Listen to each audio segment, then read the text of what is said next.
Making your way in the world today takes everything you got. Taking a break from all your worries sure would help a lot. Wouldn't you like to get away? Sometimes you wanna go watch a movie with PJ. Lord, and he's always glad you came. You wanna be where you could see our troubles are all the same. You wanna go and watch a movie with PJ.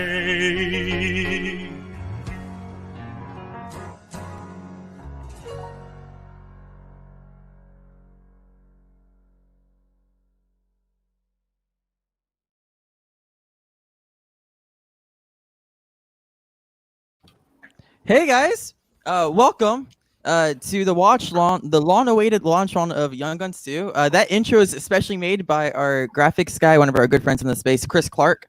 He told us not to watch it, so you could not see me and PJ literally dying at some of the images that perspired. But with that, we're gonna go into a few announcements, and then we're gonna introduce everyone. So first, this weekend we have, I cannot find the thumbnail, but we're doing a family game night. We're doing Cards Against Humanity with the one and the only Finstock and Tim Franco. I'm very nervous. Sorry, I want to interrupt the plugs. I already canceled that stream. That's no ways that happened. Oh man, I'm nervous. I think PJ's a little nervous, but we're excited. We're ready to go. And then PJ, I believe we're doing a PJ Campbell show this Sunday. We have a bunch of movie news to talk about. So catch us talking about all the new release dates, moving and stuff due to obvious reasons.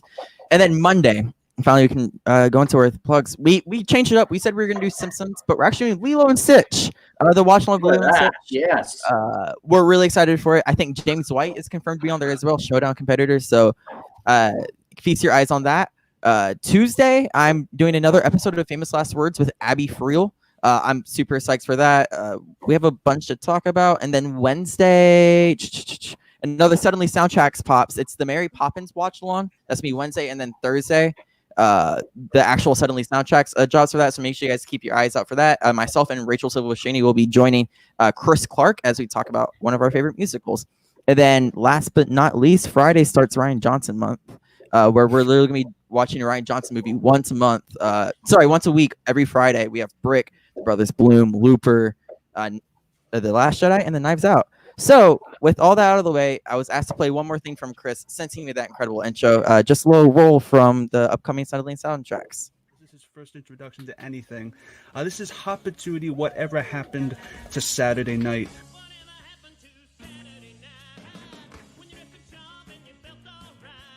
You know me, Chris. I love me some Meatloaf. And this is actually, you're right, this is actually a really great introduction to Meatloaf for the world as well. And it's got everything Meatloaf would eventually become famous for. One, he's got a great singing voice.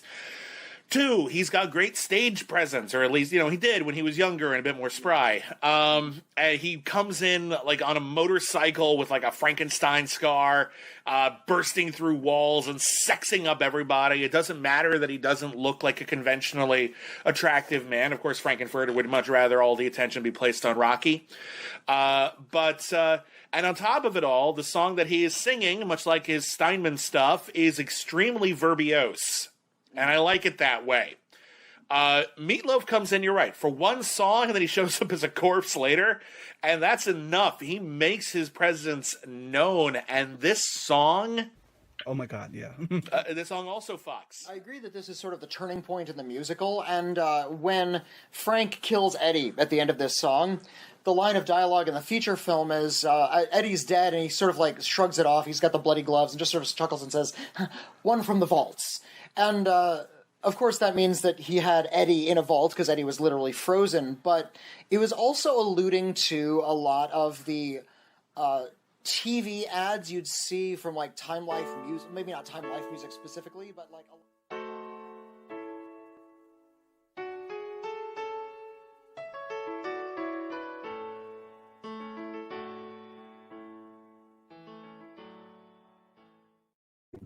So guys, that is the What? Is anyone surprised that Chris Clark used a Meatloaf clip literally right off the bat? No, not at all. I'm just like, it's very hard for me to get past hearing William Bibiani say that song fucks. Like, I'll be honest with you guys. After hearing Finstock, Mary Poppins, and Meatloaf, I think that Young Guns 2 is just a good palate cleanser. Riley, you're a wine enthusiast, is that right?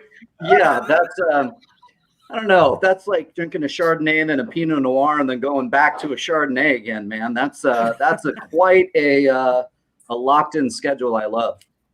It's great to see everybody here, especially Patrick Hogue, who couldn't be with us, so he's joining with his headshot from 1991. Listen, if you need an ad for Arby's, for Goodwill, for In-N-Out when it wasn't doing well, I'm here for you as a spokesperson, but just great. you wait.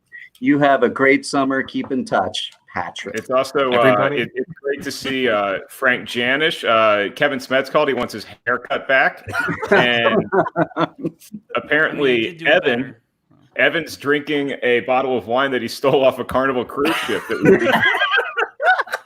Dude, it was duty free. Can you blame me? Guys, I'm laughing too. You just can't see it. Okay, good. And TJ, cheers to you, my man. Yeah. Thank you, my friend. TJ, here's to you, my friend. I love you guys. For everyone who reached out, I appreciate it. I've been overwhelmed with support today. It's been the worst day in the middle of a already bullshit quarantine of us all being stuck inside and I can't see my friends. Like the quarantine is important. That's not the bullshit. It's that I can't see everyone and then I went through emotional hell. But now we're here and we're drinking and we're watching movies and it's going to be okay. Hi. That guy. That guy. Love you, PJ. I love you guys too, are talking bud. about, but I heard he can't hear. Can you ask him how he feels about the matching haircuts? Love you, PJ. Just giving you for Stitch. Love everybody here. Hey, Frank, are you and Kevin Smets going to go out clubbing at the Roxbury sometime soon? Done and done. Yeah. Yeah. Ellis, I asked what their German name was that they're going to come up with now that their head is shaved.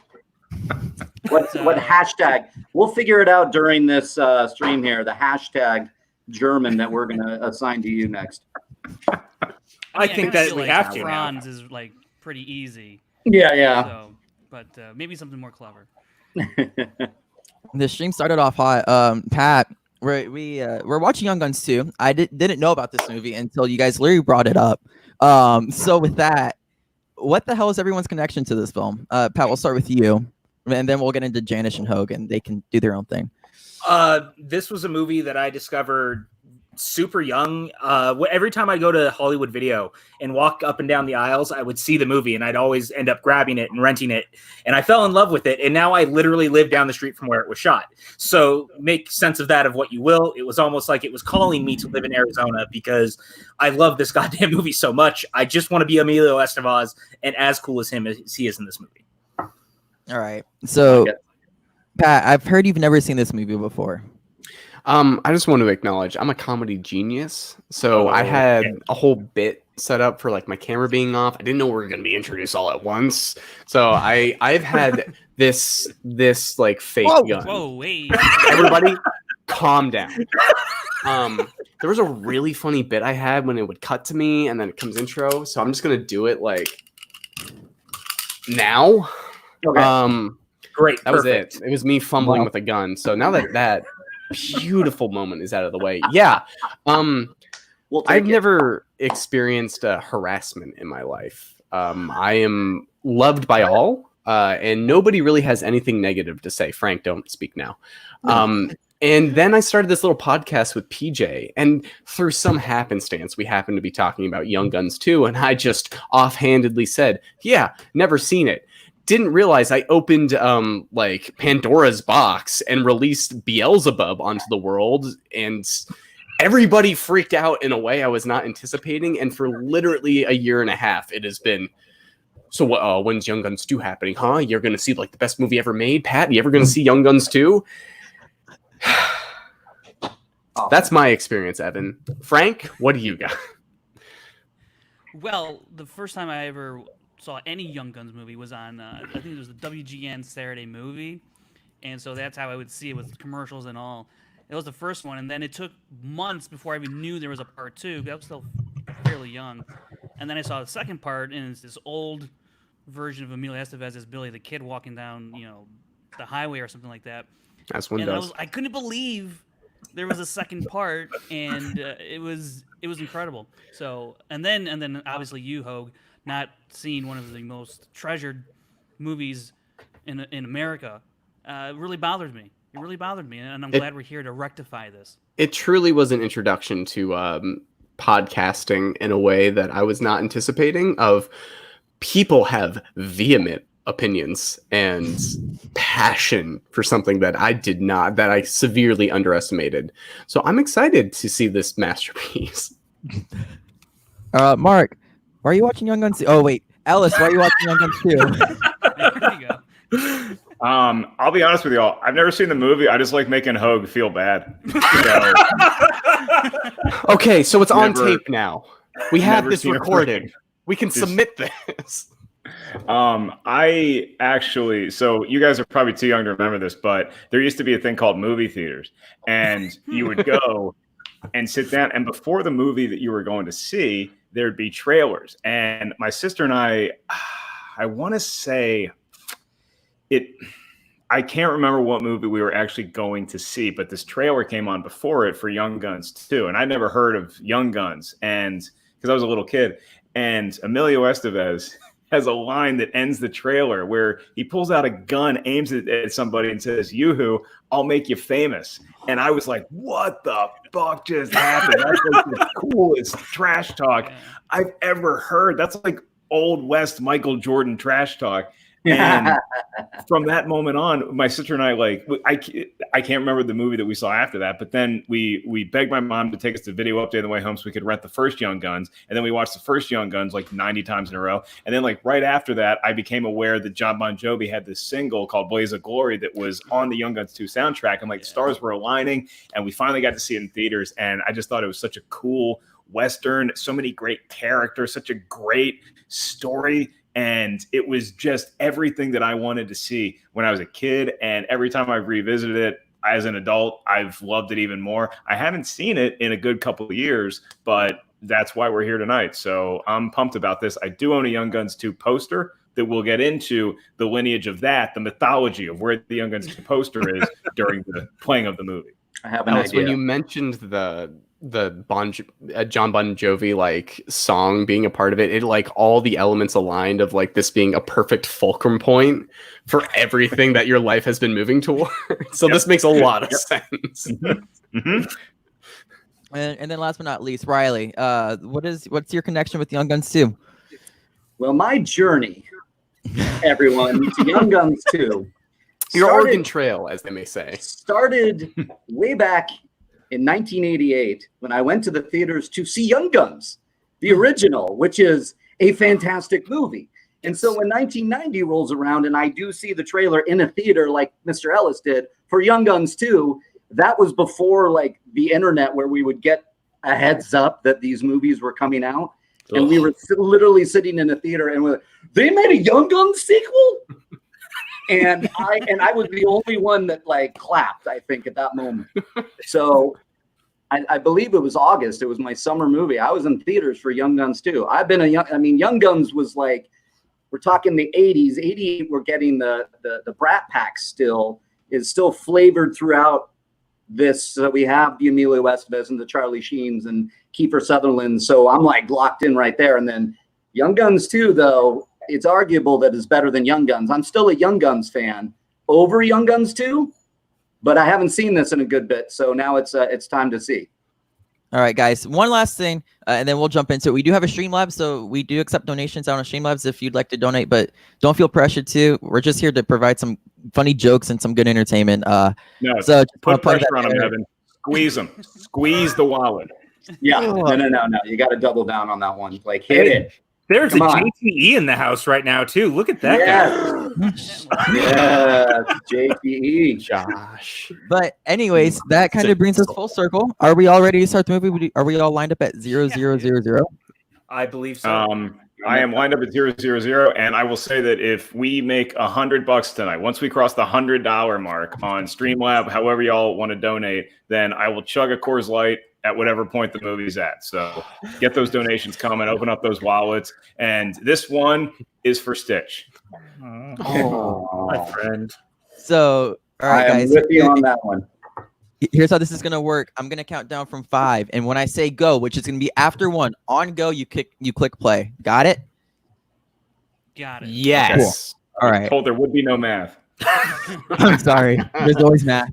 All right. An equation drops every 50 starting, seconds. and starting now. 5, 4, 3, 2, 1, go. So PJ, the irony is, I think I have seen Young Guns 2 before. What? After all this time? Illusion, Hogue. What the So No way. I'm a big What's it? fan. This is your boy. This is what's coming. This is what we're doing here. Come on. So I've been sitting on this for a while because I haven't wanted to ruin. I am the biggest CSI fan. And I remember images of William Peterson in like cowboy getups as a kid from like the Sci-Fi Channel. So I'm pretty certain like when I was 7, I saw this. Because when I looked up Young Guns 2, I was like, wait, Kiefer Sutherland from 24? Emilio Estevez from being Charlie Sheen's brother? And William Peterson from CSI? Oh, yeah. Is Like- there a way to kick Hogue from the stream? But I don't remember it. So this is going to be essentially seeing it for the first time. I just something to like, pay attention to throughout the movie, especially for you, Patrick, if you've never seen it, is the music. Not like Bon Jovi's song comes in at the end, but the music composed by Alan Silvestri is so good in this. Dude, this really score is Silvestri? fantastic. Yeah. It's the only thing I wish about Bradley the score. Whitford? Yeah, He's about to show up. it's a about to who's show who in this one. This is when they really bring the big guns out. Christian Slater, Balthazar Getty. Like we're getting a lot of like the height of the best actors working across the everything. And Alan Ruck. You're not wrong. It's Alan Ruck. I love Alan Ruck. Yeah. Cameron's in this thing. Yeah. And Speed. Oh, yeah. Come on. Who doesn't love Speed? So I watched the first Young Guns yesterday for the first time to prepare for this, and I wrote notes. Good. Okay, this is great. I love Young Gun. I have 4 notes. Terrence Stamp, I said, was OG. I'm still the best. Yeah, and like is the sole reason that first movie works. The fact that he is so good in that first act, and like when he dies, it really like cements like everything for the rest of that movie. So Terrence Stamp really makes the first Young Guns. Can you guys stop talking? I'm trying to watch the movie. Can I? the does first, anyone know sign language? Because I don't. The first Young No, I'm Guns kidding. always I want the reminded notes. me- I want the notes. The first Young Guns always reminded me of like Top Gun, but on horses. Yes. And so that's why I love Top Gun, and then Young Guns as a double, What- as a double feature. Wait, what's Top Gun? Oh, Shut your mouth. swear to That's a great question, Pat. Look I'm at glad- that glad young we're- Bradley American movie. Whitford. Look at that young. That's Bradley Whitford. I love him. Frank, let me ask you a question. Do you think that they wrote Young Guns just like somebody walked out of the theater seeing Top Gun and it's like, we got to do this with horses? Maybe, maybe. They certainly wanted the soundtrack, I think. Yeah. That explains so much because the scene where they cut the bullets out of themselves is very much like the volleyball scene in Top Gun. I can see like the parallels happening between. If you want to know how old Young Guns is, it's so old that Charlie Sheen is the level-headed, cool one. He actually reads out of the Bible and doesn't burst on fire. You're not. Yeah, it is his. That was the movie though with Charlie Sheen in Young Guns was I would say the biggest star in it. So are we talking spoilers here too? Oh Are yeah, we, of course. Oh yeah. Young Guns. If you haven't watched it by now, then well, what are you doing here? When they killed Charlie Sheen in Young Guns, I perked up in the theater. I was like, "Whoa!" It like really hit. It gave. I thought that was like a fake out. I was certain he was going to come back. Oh, you're expecting Charlie Sheen, Kiefer Sutherland, and Emilio Estevez at least, and Lou Diamond Phillips to last in that movie in Young Guns. Wow. And then so when Charlie Sheen's taken out, you're like, "Damn, shit's getting real here. This movie, there's stakes now," and I love it. Oh, Bradley Whitford's so handsome. But that was the thing of the. Oh, sorry. Go ahead, Mark. Sorry, I'm taking screenshots throughout the movie and I'm texting them to Roca as we go along. So you should tell Roca to donate to the Streamlabs so that we never have to watch this on here again if he donates enough. He really doesn't like Young Guns, huh? Young Guns and Young Guns. And then I know he doesn't like Tombstone either, which is crazy to me because I love Tombstone. Who doesn't? I don't understand that either. Like, how do you not like Tombstone if you like westerns? Riley, where's your position on The Quick and the Dead? Russell Crowe and Leonardo DiCaprio. Sam Raimi. Yeah. It's a weird one, but I like it. I haven't seen it in a long time. Yeah. I remember liking it. Is that where like somebody gets shot and we see him from behind through the bullet body, hole? through the bullet Yes. hole? Yeah. I haven't seen it in a long time. I can't really speak on it. I remember liking it. It has a place in my heart. I remember it. Kristen coming in hot. Roca likes good westerns. In Yeah, he's a western snob. Yeah. Like I'm a wine snob now. I'll fully admit it. And he's a western snob. See, but that means you have Tombstone taste. didn't really work for me. It really just bland and flabby. Really, just kind of feels like a unfiltered kind of Pinot Noir, like no sort one of thing. can ever talk bad about Kurt Russell. No, that is correct. And I also say that just because somebody's a snob doesn't mean that they're knowledgeable. There's very different things. Like I'm a Coors Light snob. Doesn't mean that it's a good beer. That's a good point. Well, and it's like you would be knowledgeable in something that you don't necessarily want to admit to other people that you're knowledgeable in that. Like, I know a lot about Pokemon. Doesn't mean I'm going to talk to people about it. I love how synced up our streams are because I can hear the bullets through y'all's streams while I'm watching it. This is so cool. I will I say, think we're pretty synced. in the first movie, I was really not won over by Emilio Estevez, and he really got me by the end. What is Yeah, He he felt so like fake about it, but him in the bathtub, like telling the letter, like Kiefer Sutherland, Oh yeah, really sold me. Yeah. Pat, did you pick up in the first Young Guns when they're at that like mixer or whatever towards the beginning of the movie, and he just bumps into Pat Garrett briefly, and they just like shake hands? Yeah. I love that if that movie was just a one-off, that it's like, oh, okay, they acknowledged it. But now this movie, it's like we get to see what happened.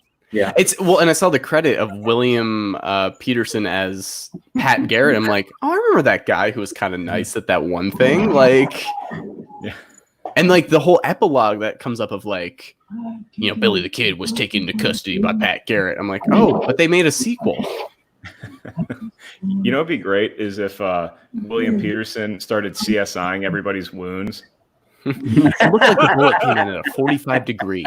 The gangrene is going to set in within 32 hours. You only have 42 seconds to live. Riley, because I think that you're the only one that's old enough to speak to this like me. Yeah. Can you explain to these youngsters how big a deal it was to have Christian Slater in your movie in the early 90s? Huge. That's huge. I know that's big now. Christian Slater blew onto the scene and in those days, like Pump Up the Volume. Oh my God. Gleaming the Cube. But he started getting big with like Broken Arrow, right? Then he was like, he's heartthrob material in this movie.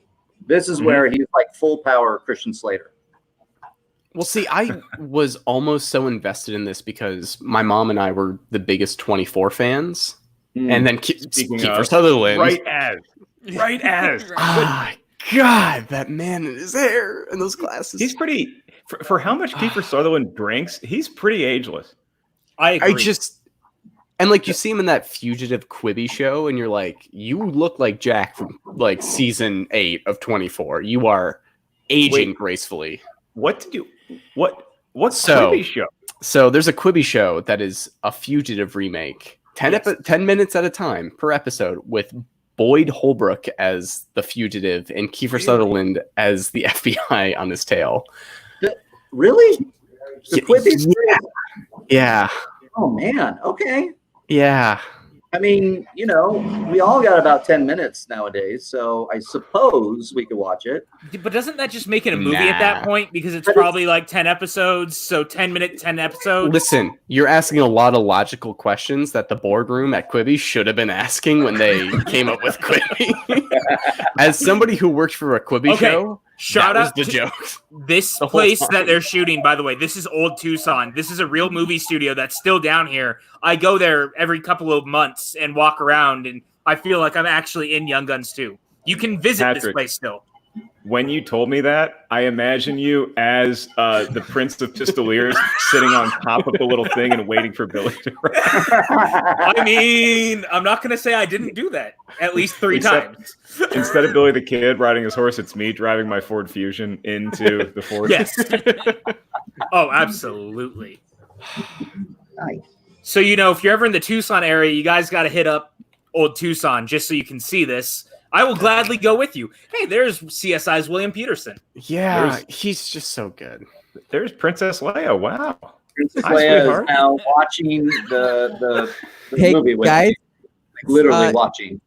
not to mean to stop the stream, but Jake, I'm not gonna be able to say his last name. I Rakavetta. he donated $100 Oh. saying someone say Hogue? Question mark. Of course, Jake did. Of course, he Oh did. my God, Jake! Are you kidding? Can I tell y'all something? As soon as Evan said, "Guys, Jake," I was like, "Okay, I'm Yeah, going." yeah, I'm yeah. going. All Well, right. that's You have good. some Extra working surprise out. to get. I'm gonna refill my wine anyway. So yeah. Thank you. God damn it, Jake! Oh what my are you God. doing? That's Jake, I love incredible. you, man. Jake, I can't do this without you. Fucking legend, Jake. Wow. Fucking Leia. legend. Leia, are you happy about this? What's up, I Leia? love Leia. Leia's really just not happened. saying a lot, man. Yeah. But does anyone else think that old guy with the cigarette looks like Tom Hanks? A little bit. Hi. Oh my God. Jesus. And that was 4 minutes ago, y'all. So he's been waiting for this one. Oh, you have Molly. Hey. Hang out with your friends. Has Molly met Leia yet, Mark? I can't remember. I think they were at the studio at one point together. I don't know that. I know Cal and Molly. Jake, run it. salute, by the way. Jake, we love you. Salute. Ellis, the Hello? first thing I heard from you was, all right. All right, Chris Nick Clark. Akageta, this is to you. Cheers. And this is once Cheers. again to And my to boy Jake. PJ. May we friend. all toast in person in Old Tucson soon. Yes, sir. Absolutely. Cheers to that. I should probably go get something to drink. Hold on. Come on, Great Frank. job, Frank. What are you doing, Frank? As Ellis suffers, I do want to say, I do like how this movie starts with the legend of Billy the Kid, already, and Kiefer Sutherland kind of his life being ruined by this guy's reputation, and then Jake's gonna make me cry on stream to Stitch. Yes, to Stitch. You can do it. Hey, PJ. By the way, I'm so glad I can be here for this because you were there the day my boy. So I know. here we are. Dude, it's come full circle in all the right ways. Us being Just in the friends. worst ways, but in the best ways that we can all be together like this because this is cool. And thanks to Yakavetta too to see this happen. That was Oh, great. dude, Jake, yeah, you fucking legend, dude. God damn it. All right. wow. So I chugged the beer. It took me 2 gulps to do it because I put him in the freezer, as anybody who's ever hung out in a hotel room with me knows. Yes, it's true. And it just gets so cold that your throat locks up. So I had to take a pause and then go back to it. So Jake, that was for you. That was for Stitch. Thank you. Good. Damn. Boys, we're living up to the stream of the century. I mean, look, we all knew it was going to be ridiculous no matter what happened, and here we are. I am Frank, the if I movie can, so far. Frank, if I can ask you, what kind of movies get played at the Smets household, the Smets Janisch household? Do you guys ever watch non-inner geekdom movies ever? Yeah. I mean, yes. a good question. actually. Yes, I mean, I get to. We went through a week where we were we watched Sleepless in Seattle, and then we watched, I forget something else, well, actually, I've been watching a lot of WWE Network. I believe you watched Tremors. And Tremors, yes, we did watch Tremors. Just He throwing only that out there. subjected to me till about 20 minutes worth of Green Lantern. And No, but Hostel, Human Centipede, a Serbian film. Just the classics that anyone Oh, would look at come it. Kevin across. Smets is in the chat right now, too. Look at that, Smets. Kevin Smets. Jen Kemp here for all the dog cameos. I should have Marty, Wonderland. I know. Come here, Leia. Get back here. I like it when Leia sits and watches movies with me the whole time. That's awesome. So right now they're rounding up all of like Billy the Kid's old gang, right? Getting the Regulators back together. Yes, The sir. Regulators. I love this scene. I always love when like friends are reunited, and it's like it's just like to see those two together. And then this is one of my favorite parts of the movie is like they see each other, they acknowledge it, and then Doc Skurlock's line, his question to Chavez is just, it gives me chills. I love it. I remember watching this when Lou Diamond Phillips comes on screen. There was a woman in my theater screening that lost her ever-loving mind. Just went, whoa! And I was like, yeah, because Lou Diamond Phillips was one of my favorites. I mean, Richie Valens. I was I followed the Baba, and then Young Guns. I'm like, this guy's the best. It's just it's so cool that they all know that Billy's out there somewhere, but they're like, where is he? Is he dead? Is he alive? What's he doing? It's just I love it. Well, that's kind of I've talked to Ellis about this off mic. I so badly want to do a third movie called Old Guns, where it's about Billy in the time frame between these movies and people not knowing if he's alive or dead, and like what does that mean for the Old West? It's a great idea. You could do that now with Emilio Estevez. You could do that right now. Right. And I think that there's a story to be told. And I think you could almost do it very Logan-esque leading into what you see at the beginning of this movie. Like there's something to be said for that. So I wish that. Yeah, go ahead. Oh no. I would actually just like a movie of Brushy Bill drinking coffee for 2 hours. Oh, yes. And just talking. I was going to say, I wish that podcasts were around in like the 1930s or whenever Brushy Bill Roberts was around, so that you could just interview, because he's just a crazy old coot. He's not Billy the Kid, but it'd be so cool to get him on air. What's his opinions about like left-wing politics? Can we I just want to shout out Max's comment. The last time there was this much talent on screen, it was coincidentally Young Guns 2. Max? I do want to bring up my last few notes about Young Guns 1. Oh, yeah. Give it to us. When Billy finds out McCloskey is a spy. Oh, God. And blows his head off, and you see his head explode at the back. Great. Mm-hmm. The peyote scene and Kiefer Sutherland talking about butterflies in the first movie. Incredible. Spirit world. Yeah, it's so good. And then Chavez's line of many nights I put a blade to your throat while you were sleeping. I'm glad I never killed you, Steve. You're all right. Was my favorite line delivery of any actor that's ever lived. When I was a little kid, watching Young Guns, like because we rented it, we probably owed more money in late fees because of Young Guns than any other video store movie other than Bram Stoker's Dracula. And it's quite an eclectic mix. I love it. I remember, it's because my dad wouldn't let us rent Basic Instinct, so we had to check to something else. With Young Guns, I remember that peyote scene, and like I was too young to know what peyote was or what the hell was happening, so I just thought that's what happened when you drank wine. Yeah, man. The butterfly. There's some truth to that. It's actually true. So I don't know. You know. Check out this actor. Patrick Hogue, can you name what this actor is from? The guy who just took the drink. I'm looking at him now. He's got an intense mustache. Enjoy the scene. And if nobody else knows, then feel free to guess. Hey. I know his face. Oh, he's from The Walking Dead. He's Herschel. He's Herschel. Yes. I was like, R.I.P. R.I.P. Herschel. Goddamn. Yeah. That beard. This is one of my favorite parts coming up. So PJ, I'm not gonna lie to you. This movie gives me like heavy Chris with Black Pearl vibes. As it should. I don't know why. As it should. That's a compliment. Explain yourself. So just the way how the camera moves and the chaotic nature of just everyone just absolutely beating the shit out of each other. It's like it gives me heavy pirate feels. It's the weird excuse that a lot of old westerns have of just like, you don't need much explanation, jump into the adventure, and that's it. Like, especially for a sequel, it's just kind of fun for the sake of being fun. You know who Billy the Kid is. Right. And for a sequel to do this so easily, and you don't even have to really see the first one to really get into this one, and I think that's a testament to how good the writing is. Like, does it help? Yes, but I think the movie stands on its own as well. It is. Yeah. It's interesting that Pat brings up, like, we all know who Billy the Kid is. So it's like certain movies about historical figures, you already have such a sense of who they are. But this is interesting because it for me, anyways, a kid, it flipped who Billy the Kid was on its ear, because as a kid, you grow up and you're like, oh, Billy the Kid was a bad guy. He was an outlaw. And so particularly my mom watching me, my brother, and my sister watch these movies and how much we loved it, she always felt the need to remind us, okay, guys, it's a nice movie. Billy the Kid was a bad person. Okay. He's not somebody to root for.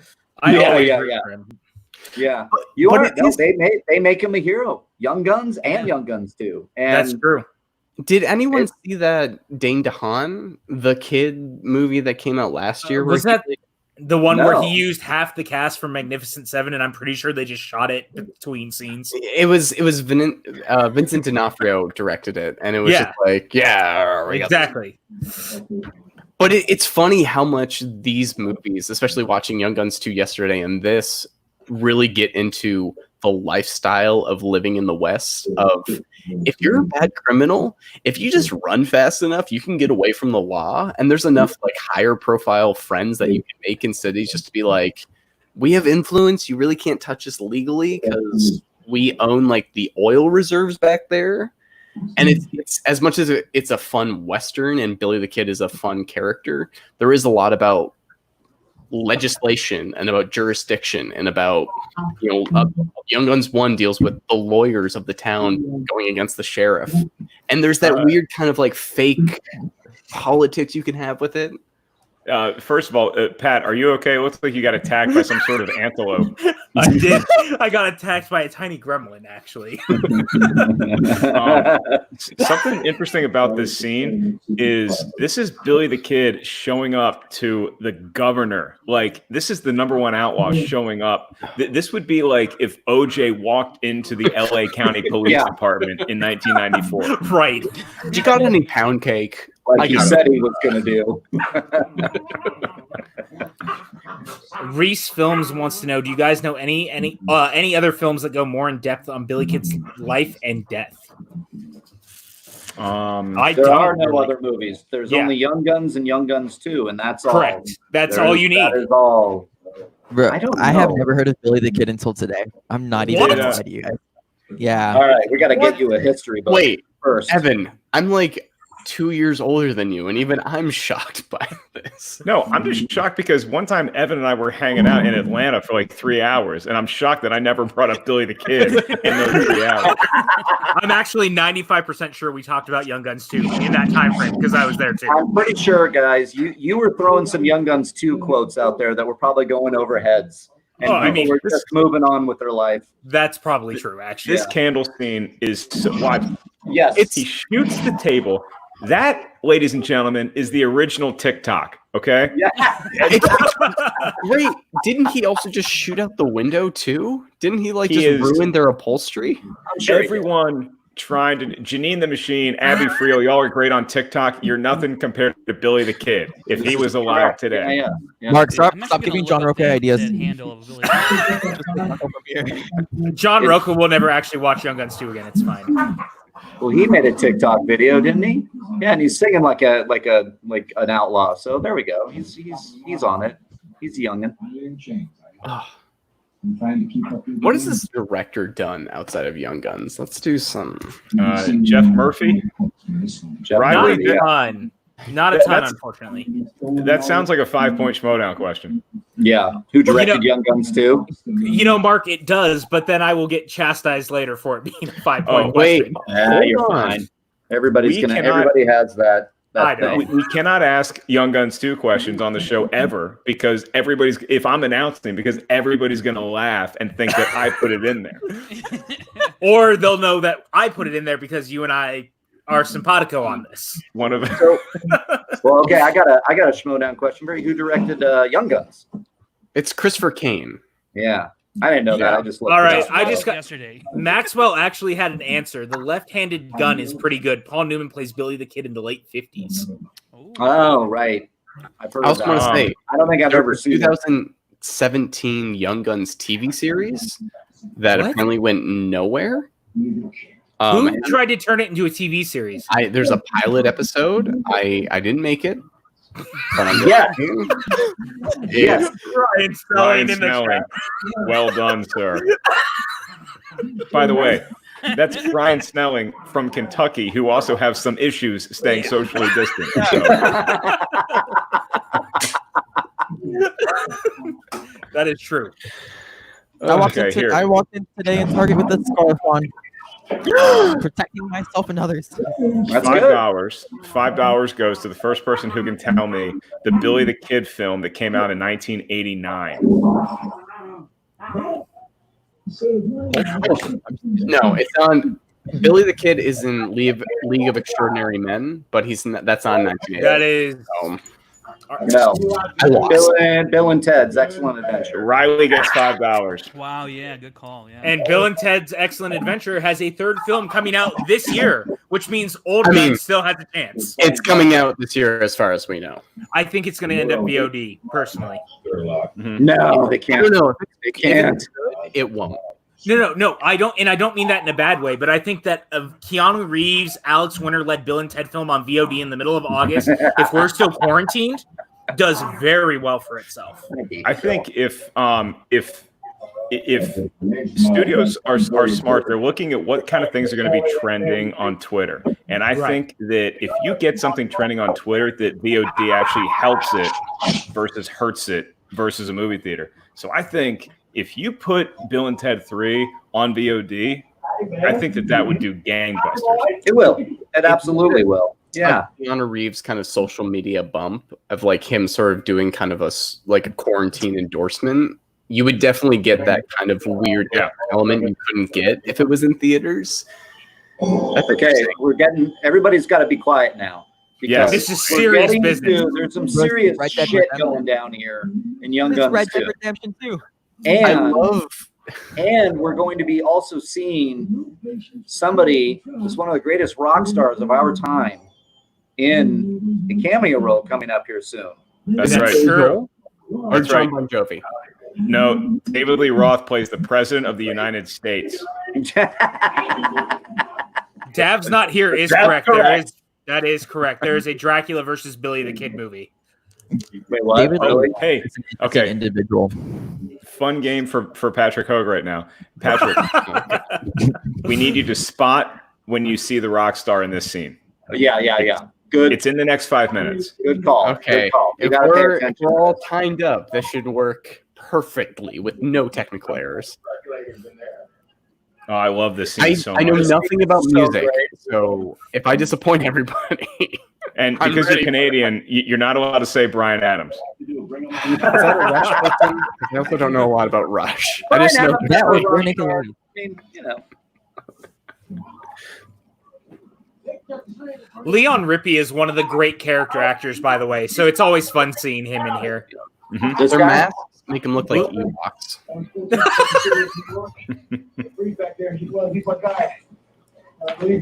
I sync this up so perfectly. It's like Doc's lips are moving, and I can hear the sound from somebody else. This is I so good. think I synced it good. Yeah. We do a pretty good job on this show, considering we're a ragtag group of morons. So Everybody Okay. erupted in laughter. This was like Cat Yeah. picking up the Oh, hammer man. in Endgame moment in theaters when Doc and Billy see each other. I was about to Crowd say, went nuts. It's such That a was a very- great directorial move by Jeff Murphy because it's not when he rips his hood off that Doc recognizes him that they know it's him. It's he laughs, and during the laugh, the shot is on Lou Diamond Phillips, and he has this look in his face like there's only one person Oh, who that's has that badass. laugh. Yeah. So great. That's hella badass. I feel bad for the horses, but that was Here we go, guys. Patrick, we're looking at you now. I'm watching. This is Come on, Hogue. there was People are gonna like hire a Skillshare back- right now, whether you get this right or not. God, yes, Billy so the good. Kid. The fact that he It's laughs hard after not every to, time he like, kills somebody is just. Well, and that plays into one of the moves that he makes in the first film with the following down the street and him pushing off the hat and shooting him in the back. This is like just seeing Young Guns 1 yesterday. This is like you there can it see goes. They got a bigger There it budget. went. That was the big Ladies moment. and gentlemen, Was that it? he just went down in a blaze of glory, Mr. John Bon Jovi. It's true. Fell into the prisoner pit with a bullet in his chest. Hey, he was, John Bon Jovi lasted for all of 20 seconds there. Got a gun. Was almost out, but unfortunately lost it and got shot. yeah, he was. Riley, let's be honest. That character was already living on a prayer. He was wanted dead or alive. When he got shot, he raised his hands. He did. Boom. These It are was bad song medicine. titles, aren't What they? he got was bad medicine, man. Just fell right in that pit. I mean, it was He gave slippery him when that he got out to begin with. So Oh man. Imagine being a horse, like towing a carriage that's on fire. Like, talk about like an existential dread you have right there. Bro, that's what I'm saying. Imagine- These horses are cool. Being a horse in general, like if you're a horse and you book this movie and you called your horse friends about it, they'd be like, dude, man, do not take that role. You're going to be a dude. Like, Crafty is horrible on the sets, let alone just like you're standing. Winnie? Wait, Ellis, did you just Winnie? You just went there. I did. Honestly, watching this makes me want to go back to old Tucson really, really bad. Right? It I'm really just does. saying, Frankie, man. Frankie, you've been up there, right? Old Tucson, yeah, when I was really young, yeah. Oh, but you haven't been up with the with the Campbell tour? No, I have not. Not yet. We're going Okay. soon. Okay. Once all When- this stuff is over. Now that Frankie lives in LA, he can hop in the Fusion with me. We'll stop by Mellow Mushroom, and then there's 5 seats. So Frankie, Makuga, and Knapsack have one of them. Riley, you can have That's all. you can ride shotgun or you can ride trunk, whatever you want. That trunk's good. I'm fine with that. Is there wine there? Trunk Is there wine in the I think that there's a specific Hamel that wine, also too. might have that spot, if I remember correctly, but I don't want to speak to that. No. Nathan, if he's lucky, gets the trunk That's fair. because he has my Young Guns 2 poster. This is true. So it's my true. Young Still Guns have 2 poster, Still have which was given to me by Brienne Miss Movies Chandler. She gave it to me like, I don't know, 8 years ago. I immediately got it framed, and it was hanging right above my desk back when it was like AMC movie or Collider when we first moved to Collider, and then it was always at Collider Studios. And because I don't put like artwork up at my place, like this is really the only picture I've ever put up at my place, and so I just kind of left it at Collider, and then Nathan, Dorina, and Ken all thought it'd be funny to steal it. So it was being passed around their place for a while, and I still have no idea where it is, but I know that it's not at its rightful owner's house. It They should have, be with like, you. Mission like missed, a yeah. waiting. We openly Ellis on the round table with Nathan. We openly hatched a plan to steal the poster. Like openly put it out there. Like said, we're going to after we're done recording here, Cody Hall. When you're done hitting stop and converting to YouTube, we're going to load Mark Ellis's poster into Nathan's car. That's fun. So that was out in the open for you, Mark Ellis, and here we are. I want to So shout much out real quick. Maxwell says, after all this shit is over, we're going to party in Arizona, period. Cosign. So Good Cosign. to me. I'll go PJ. anywhere. I'll PJ, play do you have a I'll Young be Guns back. 2 poster? I do. I have it right in the hallway. When you walk down the stairs, you see it. Right. And then Evan, what are you drinking now? That looks like some sort of Coke beverage. Yeah, I could open up the wine bottle because my roommate has the cork. So it's vanilla rum with Coke. Oh, Wow. Really nice, Rum actually. and Coke. Oh, yeah. Yeah, Look at I that. feel- it goes down nice. It goes down nice. And wait, you said you had wine too? Yeah, No. I couldn't get the cork out today though. It wouldn't go down. So Rookie mistake. Yeah, no worries. Can we get arrested for having an 11-year-old be drinking on a live stream with us? No, it's Florida. Florida's already backwards. We're fine. Okay. no, don't you see, mate? I'm from England. I can drink at the age of 16 over here. Why do you sound Jamaican? I don't know. He's an English- Don't judge me where I came from, Pat. he's part of the colonies, you know. I'm from Wales. You're from Wales. God, I just love this movie so much. You know, What's for- really cool is for- I didn't know how much, like I didn't know much about the Pat Garrett, like kind of being a turncoat on Billy Right. the Kid before I saw this movie. And so when I'm Dude, watching I'm this with you. movie, I'm like, I'm with Pat and Billy. And when Yeah. Pat decides to not be in the gang and open a restaurant, I'm like, sweet, we got like base. It's like if the Old West is tagged, we can at least go to Garrett's place and be safe. Right.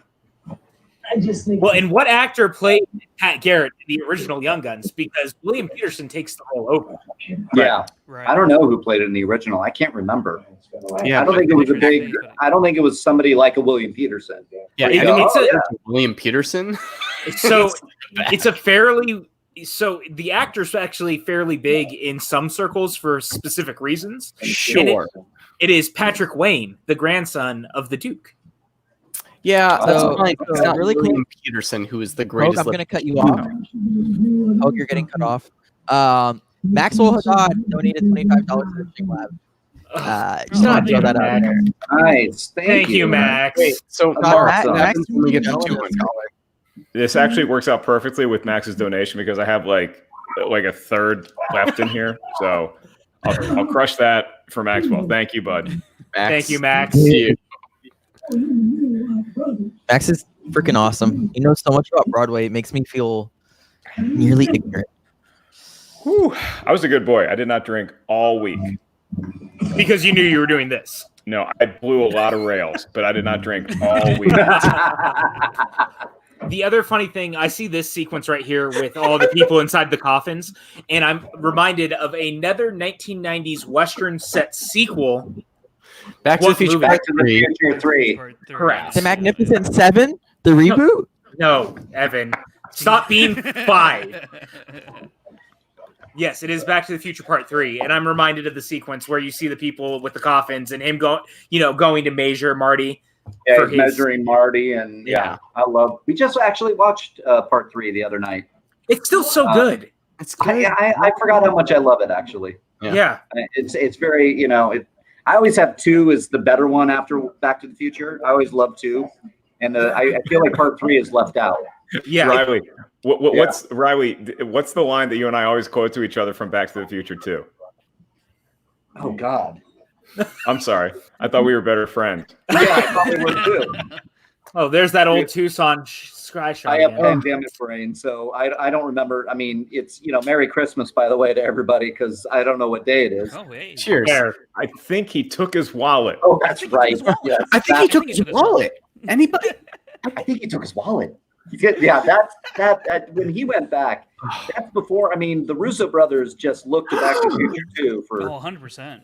Ladies and Hold gentlemen. on. This is Cameron from Ferris Yes. Bueller. Yes, it is. And Alan Ruck, the great Alan Alan Ruck. Ruck. he plays Henry William French in this movie, and I think the one fatal flaw of this film is that he's not still wearing a Gordie Howe jersey, because that would have been awesome. Yeah. And all right, Schmodown question: What's Cameron's father's Ferrari has a personalized plate? What's on Oh, it? shit. That's a real 5-point question for the Schmodown that Yeah. I've never asked. That's my go-to Ferris Bueller, because I can. At one point, I learned the entire movie verbatim. Well, I Okay. mean, it's a perfect This is movie. Cameron. This is I a don't Ferris know Bueller. the answer, but Riley, I'm going to counter, and I'm going to say that I don't know the answer to this, but I do know that in Adventures in Babysitting, Chris Parker's boyfriend has a Corvette, and that license plate is so cool. Do I win anything? So cool, so cool. You win. I got 2 Tic Tacs in my pocket. I like Dav's not here saying there must have been so Oh, much no, leave cocaine that on on the your set of board. this movie. Bon Jovi in the late 80s backpack. Woo. Oh What's the Riley? What's the answer? Nervous. Nerd. Oh, that's right. I think it's Oh my God, that makes sense. NRBOUS, I believe. Yeah. All right, I'm going to go My favorite pee, thing- and then I'm going to go get a burner phone and text Riley's wife, pretending I'm the other couple, and saying that we cancel our date so that Riley can hang out the whole time. I'll be right back. I'm just holding somebody. I'm going to use the bathroom too, but I think we're still good here. I haven't gotten I love any it. text here, so I'm I here love for it. a little bit. But I will be going and using the bathroom. I just love it so much, man. The way he says that, the look in his eyes, you actually believe it. William Peterson, or Yeah. I mean, Yeah, in Peterson's eyes, the look he gives, he's so good. Do you know what I just watched with him? Manhunter. Manhunter's great. It's the best version of Red Dragon. Great. Yeah, it's not the best Hannibal Lecter, even though Brian Cox is incredible as Hannibal Lecter. But William Peterson is incredible in that movie. I mean, look, the best version of Hannibal Lecter is on television of all things, and I think we can all agree with that. Hannibal, I've heard, is great. You haven't seen Hannibal? No. Oh, come on. You work in this space. Yeah, but there's a lot of shows. Better Call Saul, I still need to watch. Maxwell wants to know why Frank is so quiet. Because I'm watching the movie. I'm watching along. He's actually paying attention. I was telling this to PJ earlier. I'm like, I don't know if watch-alongs are really my thing because I just really concentrate on watching the movie as opposed to, especially if I haven't seen it in a while. Right. It's gonna hold my attention a lot, and I'm like, but also the chat's yelling at you. By the way, the chat is yelling at you, saying you need to watch Hannibal. And by the chat, I mean Kristen. Kristen, I will watch Hannibal, and Frank, that came off weird because no one responded. I was insulting you, and now I seem like a jerk. You are a jerk. What you said. I didn't hear what you said. But that's just Frank for the chorus. I never hear what you say. Jen Kemp says that we're interrupting Frank's focus. Shut up, everyone. I mean, the soundtrack or the score, is like so good. I've missed all of old Emilio Estevez's narration. Okay, so I got what you got? This is a Golden Road. This is a Golden Road ride Ooh. on IPA. So when you come down, bring me some Golden Road because I actually miss it. I haven't had any in a while. I'm not the biggest although Nathan had his birthday party at Golden Road one time, and that was fun. But I'm not the biggest fan of their IPAs, but there's a liquor store near my place that I try to support, and also I'm a drunk. So I bought this stuff because it's their least hazy IPA, and I don't like hazy IPAs. So there you go. Nice. Are you doing the same thing, Ellis? Yeah, my down the street, my little wine shop, liquor store. That's where I'm keeping at least the Riley Julie household right now are keeping them in business. Yeah, I believe that. All right, so this is the picture that I texted Roca. He knew what it was, but let's also play a game. You guys give me somebody. I'm going to text them just that picture and name the movie. The first one is going to be Kaiser. Does Kaiser know what movie this is? I would say Smets, but we know he knows because he's in the house with Frank right now. I know. Ben Bateman. Yeah, I'll do Bateman. I got Bateman here. Okay. Andrew Guy. Can you guys hear me Jane better Washington. now, or no? Yeah, we can hear you. No, I don't think, dude. I don't think it was ever that. Kristen was saying. I think You're very quiet, Frank. I think you're far away from your mic, and that's okay. Stay that way. You know what, Hogue? Yeah, he said it. Hold on. Also, this is totally shot in a way that it's kind of a throwback to The Good, the Bad, and the Ugly, and Once Upon a Time in the West. I love how it's framed. I love how it's shot. It's clearly a throwback to that, and it's perfect. But it is a weird in-between bridge, and this is why I asked kind of Riley about this earlier. It has a very Sam Raimi vibe of the camera movements very much follow the kinetic action. If something really quick happens, it follows it, which isn't of typical Westerns. Usually you get that in a very composed kind of stoic shot. Sam Raimi takes that to the extreme in The Quick and the Dead. And these movies are in between. They're in between. I think that's you kind of said it, Patrick. I believe that's how people connected so well to Young Guns, including the casting. They knew exactly what they're doing. And I still have a fond memory for it, but the Three Musketeers with Chris O'Donnell, Charlie Sheen, and Oliver Platt and Kiefer Sutherland. It's classical, but kind of in this vein. In that. They're capturing those eras with the actors we love. Oh, I love this. Look, I'm pretty sure. I'm trying not to give it away. You have mentioned Sam Raimi. I say that I call it that version of Three Musketeers Young Swords because that's exactly what it is. Yeah. Yeah. Keep It's got to be around the same time. I don't know the movie release date. It's got to be, what, Three Musketeers? Yeah, I mean, it's got to be right around there. Here, we can find I out. want to see a 92. Was Lost before the first Young Guns? Has anyone pointed out yet that James Coburn's been dead for quite a while? I'm straight, but I'd still jump his bones right now. Is that the white-haired guy? Oh, he's so good. He's a legend. If his bones are as white as his okay, so Ben Bateman immediately got it. Really? Bateman knows Young Guns? Wow. I really didn't send that. Well, he also may follow us on Twitter, so that almost doesn't feel fair. Yeah, I know. Well, you know that Kaiser has no idea what social media is, so I texted him. Okay, here's a fun game.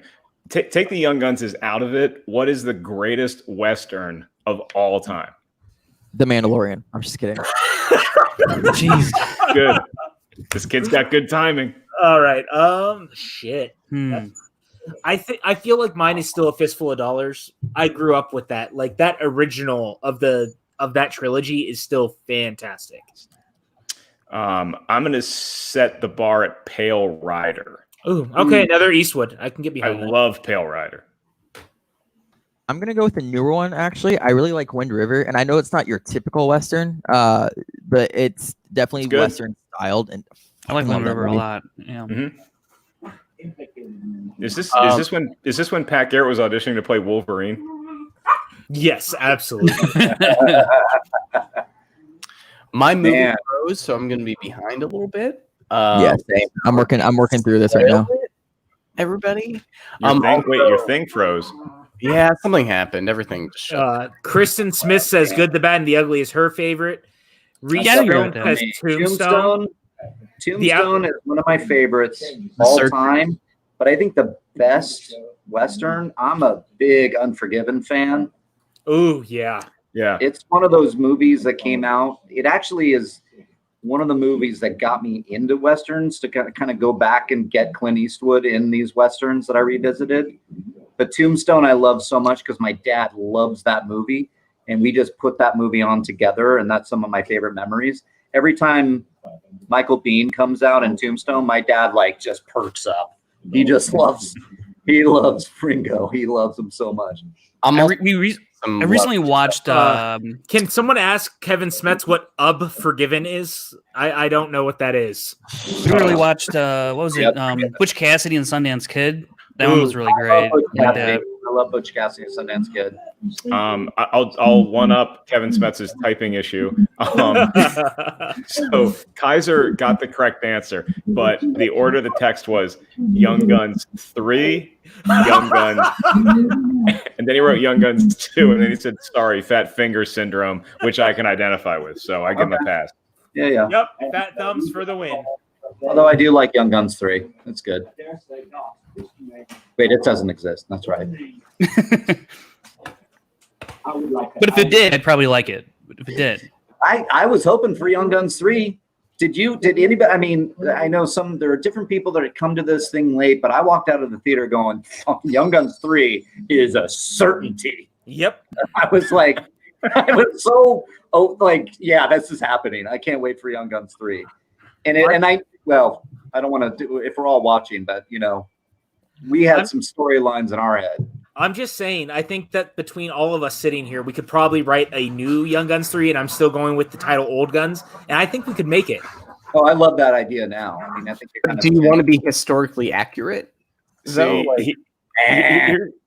the thing is I think it'd be a fun live event to have each one of us write a scene for Young Guns 3, but it's so hard for me if I'm in front of a crowd to not try to be funny. So you funny? What? Mine would come off as Blazing Saddles. Even if I didn't want it to. Yeah. That's fair. Billy the Kid starts looking into the barrel of his gun and putting a fondue inside of it. It's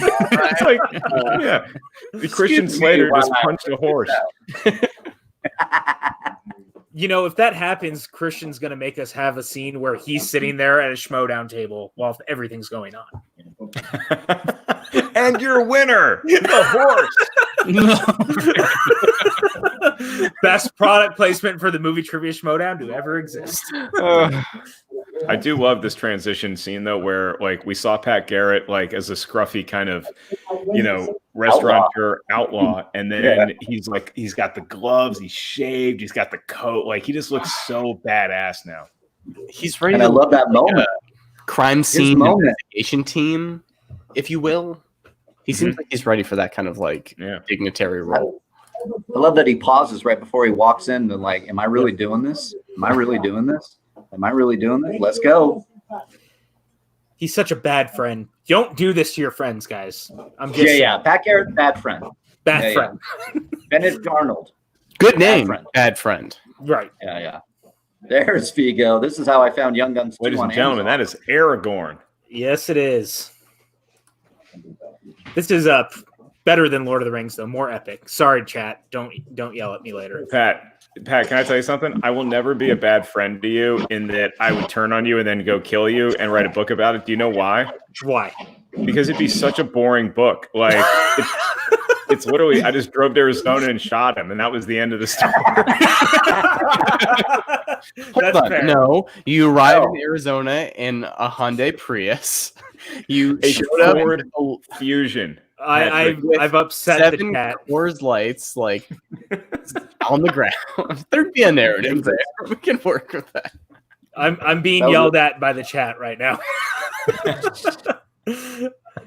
Also, man. Lord of the Rings, watch Reese Film asking if anyone's seen Silverado. Yes, Silverado's actually my second favorite Western, and it's directed and written by Lawrence Kasdan. Exactly. Yeah. No one is going to destroy me and throw me into Mordor. You guys, relax. Are you sure? I'll do it.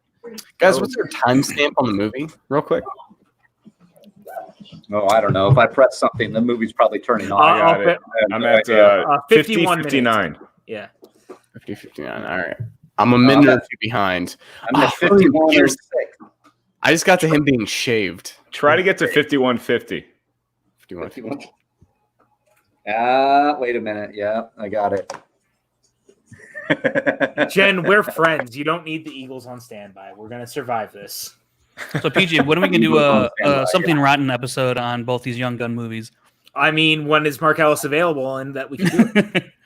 I would do it, and I was very upset, and I made my opinion known with the Rotten Tomatoes folks that they have the rotten movies we love, and Young Guns is in it. Where? But Young Guns 2 is not in it. That's ridiculous. The Young Guns is in it? So basically the book it's like various like critics and stuff writing essays defending movies that are rotten. So like Spaceballs is 59%, so it's not quite fresh. Or Step Brothers is rotten for some reason. And Young Guns is rotten, as is Young Guns 2, and it's effing ridiculous. Well, you know what else is Tommy Boy, which Frank and I actually did our first episode on, and we had Mark Ellis, who sent in a very nice quote about the film. You guys should check it out. Plug. And was that right? So shameless. So shameless. Was that right after Brian Dennehy passed away? Cheers to Brian Dennehy, by the way. Yeah, cheers to Brian Dennehy. That's why we did it as the first episode. Mm-hmm. Brian Dennehy. Didn't Chavez just get a knife through the arm? Oh, yeah. He did. There we go. He did. It's great. It's the best. Yeah, don't F with Chavez y Chavez. Come on. Yeah. Wait, why are they fighting? Because they're fighting over gang supremacy. Yeah. He has a knife through his arm, guys. Yeah, you're ahead of me. It would be like a few seconds ahead. Jen Kemp gets it. Tommy Boy being rotten is bullshit. I agree. It absolutely is. This is bullshit. It is so Arkansas Dave Rudabaugh to use the cheat from Bloodsport to throw sand in the eyes.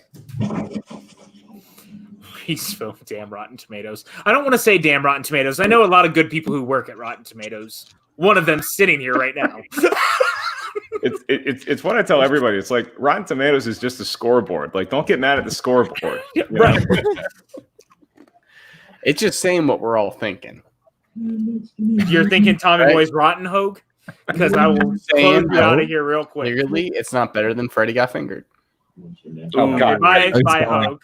Yeah, get him out of here. You gotta go. Get out of here with that shit. Yeah, this show is for Americans. This is why they don't like you, Patrick. I like that Riley moved to the top, by the way. I know. I just Hey became guys, good to be here. It's kind of like musical chairs with this. yeah, I just became like Greg Brady in the Brady Bunch here. Now I'm down. No, it's more so like Brady and all the Patriots moving to Tampa. I think that whoever is in the spot where I used to be has to chug a beer. So Frank, have that. Well, you're gonna have to settle for a Dr. Pepper diet. Dr. Pepper. No, don't. Yeah, I probably wouldn't down that one. No, they can't be on that one. Let's get you a beer. We're feeling great. God. Oh, really, Dipper? Fantastic take. Oh, this is my favorite. Why am I blanking? Isn't there another Vigo performance that's like really, really small in a really well-known movie? Or is this he played he played Bluto in Animal House. That's it. That's the one. Who's the guy in Groundhog Day? Viggo Mortensen been That's like a big actor now. The Star. It's Michael Shannon. Michael Shannon's in Groundhog. Oh, right. Yeah. Right. Oh yeah, Michael Shannon's in. Yeah, Yeah. he's great in Groundhog's Day. Everyone needs to every big actor has that one oh, they did that, did they? You guys? Oh, he's in Witness. I remember Who? that. Viggo Mortensen? Yeah, he's in Witness. Really? Okay. Speaking of Witness, here's your 5-point showdown question. Yes. What was Harrison Ford's first on-screen role? Apocalypse Now? And I'll give you bonus points if you can tell me what his one line in the movie was. Ooh. It's Apocalypse Now. Nope. Damn it. And it's not American Graffiti. But it is another Coppola movie, Patrick. Oh, fuck. It's The Conversation. Oh, yes, it is The Conversation. But I don't know the line. Mark Riley, who is sitting in my Carol Brady seat, got it correct. And the line is, he says, paging Mr. Ellis, Charles Ellis. And Charles Ellis is my grandfather. That's my grandfather, who was actually at that game, Super Bowl 17. Oh, that's awesome. I didn't know That that. is that a rip on Pee Wee Herman doing it in Pee Wee's Big Adventure? Did you guys know that Gerard Butler is in Tomorrow Never Dies? Who? What? Is in Tomorrow Never Dies? Yeah, apparently. Jacob Blunden saying my favorite is Gerard Butler as an extra in Tomorrow Never Dies. Wow, no. Yeah, and then apparently him. Vigo is also in Daylight. He spits out his gum before dying. You guys know what movie I was an extra in? What? It's the Dark Knight Rises. I was in the football scene. That's what I Really? got. Right. No, Yeah. cool. Okay. Were you the bro. ground? Was Patrick, was that before or after Bruce Wayne breaks his back, does 9 push-ups, and then heals himself? I'm in it after, so he's only through 4 push-ups at that time. It took him a few more months to get through the last 5 to really recoup. Speaking of greatness in cinema, when Jane came on screen for the first time, when I was, a boy of 9 watching this movie, it's like I'm feeling things I've never felt before. Yeah. Speak the truth, Mark Ellis. I'm right there with you. Again, that theater going experience, we had a lot of emotion in that screening here for a, God, Lord, 1990? Yeah, right at that age. Oh, and if Jen Kemp wants to know if I brought more visual aids, yes, I did. As a matter of fact, I brought one right over there. Yeah. Oh. Just next to me.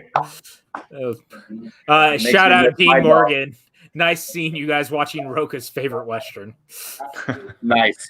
Oh, by the way, Roka texted me back. First of all, he threatened to come troll the comment section.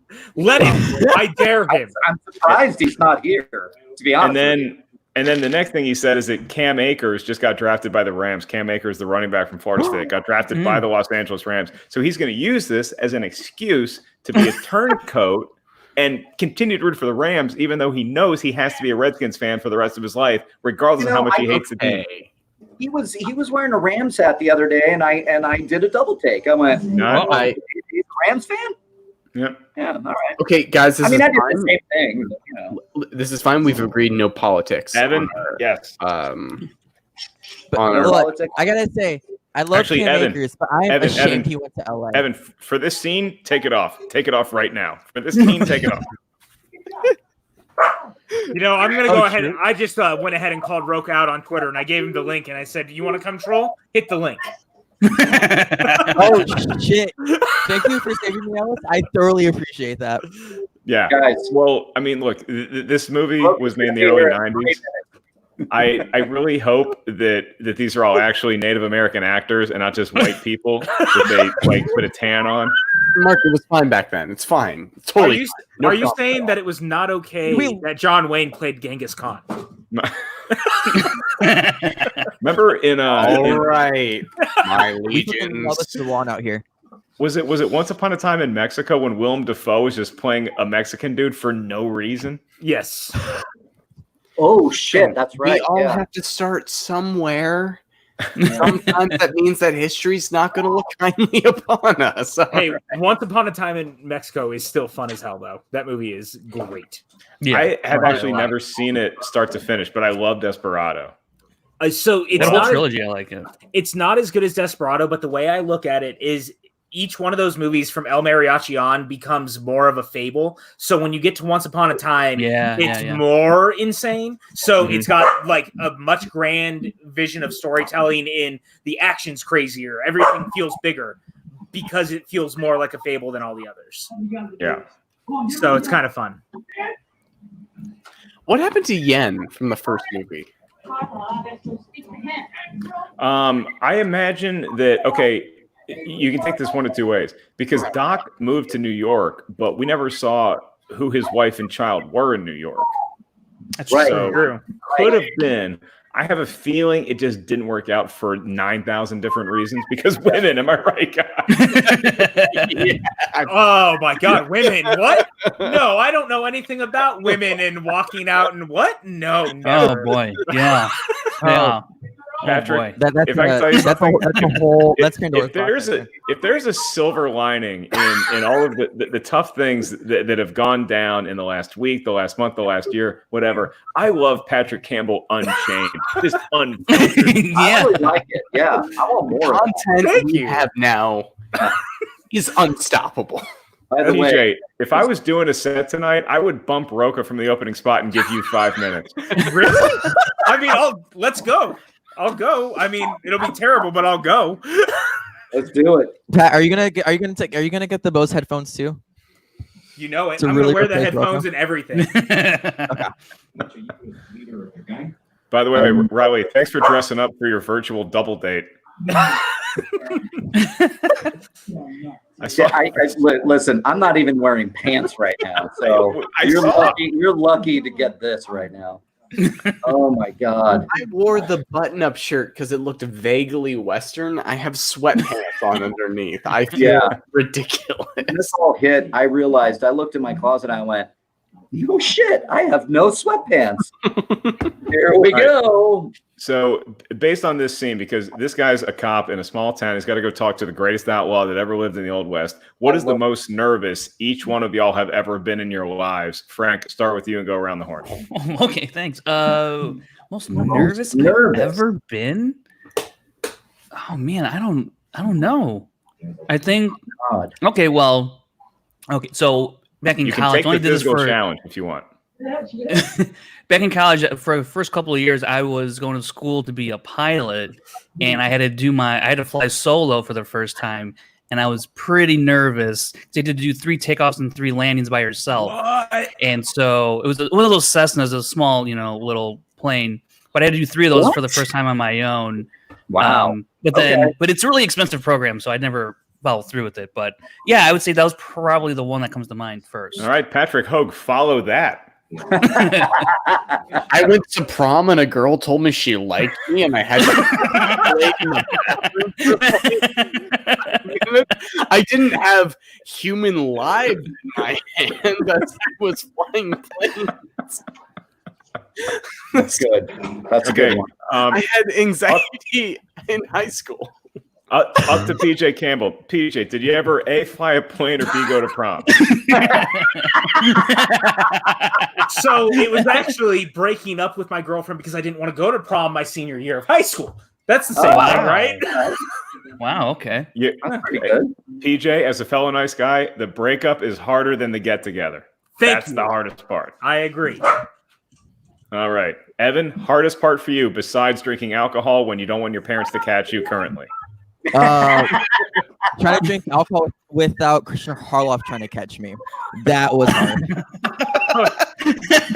Can I amend my answer? The most nervous I've ever been is when Christian Harloff asked me to take over as head writer of the Schmodown.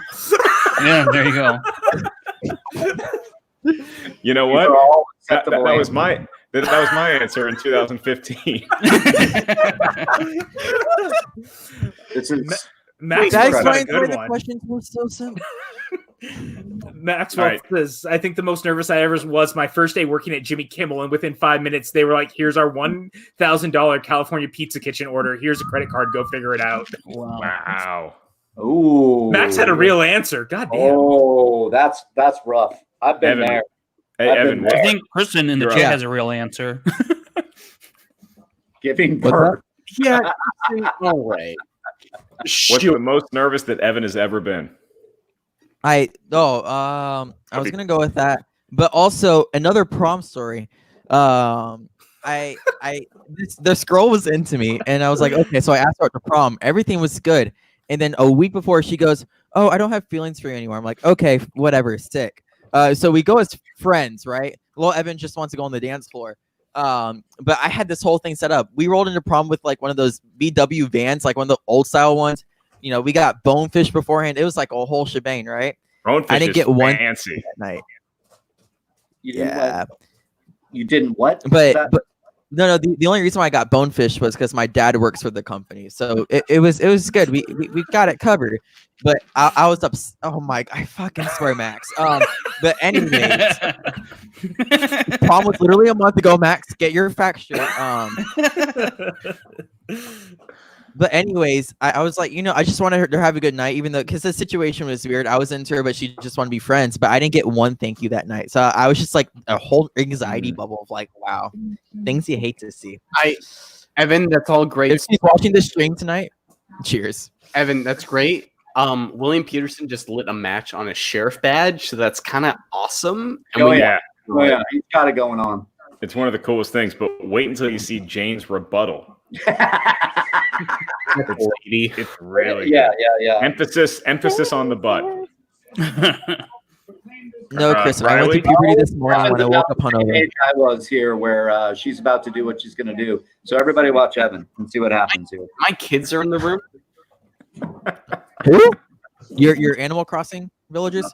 Real quick, Ellis, Dean Morgan wants to know if you're happy with the Redskins pick. I guess that's for you, because yeah, I've literally I know you can't tell. I've been working very hard and nonstop the last 3 days, so I'm thrilled with the Chase Young pick. But yeah, Chase Young's a great pick. I didn't see who else we picked up today, so that's my after Young Guns too, because obviously before I get to the future, I need to examine the past, and that would be Billy the Kid. Oh man.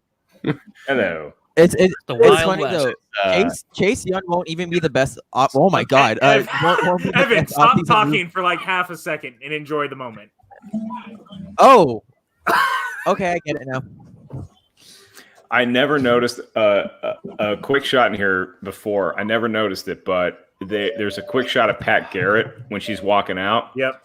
And he's smiling, like he's got like that half-cocked smile, like he's a lawman, he's got a job to do, but he's been with this gang, he knows Jane, he knows these people, and he's like, that's my Jane. So It's and like that's the weird part about these movies is that they do a good job of that in between of, there's the white hats and the black hats, and this is all about the gray hats, and Pat Garrison is about a black hat that became a white hat, but he's still, kind of an outlaw who enjoys the fun of the game.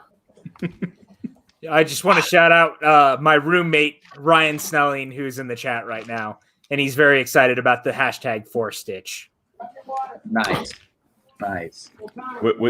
Was that the voice of Ryan that I just heard? It was. Oh, but it just get him in here on the stream. Just I'll yell at him. Ryan, just what do you get in here? All right, Ryan. Say hi. Ryan Snelling, if you're watching, put down the pictures of Ashley Judd for 5 seconds and come into PJ's room and just say hi. Oh yeah, here we go. Some good Young Guns action coming.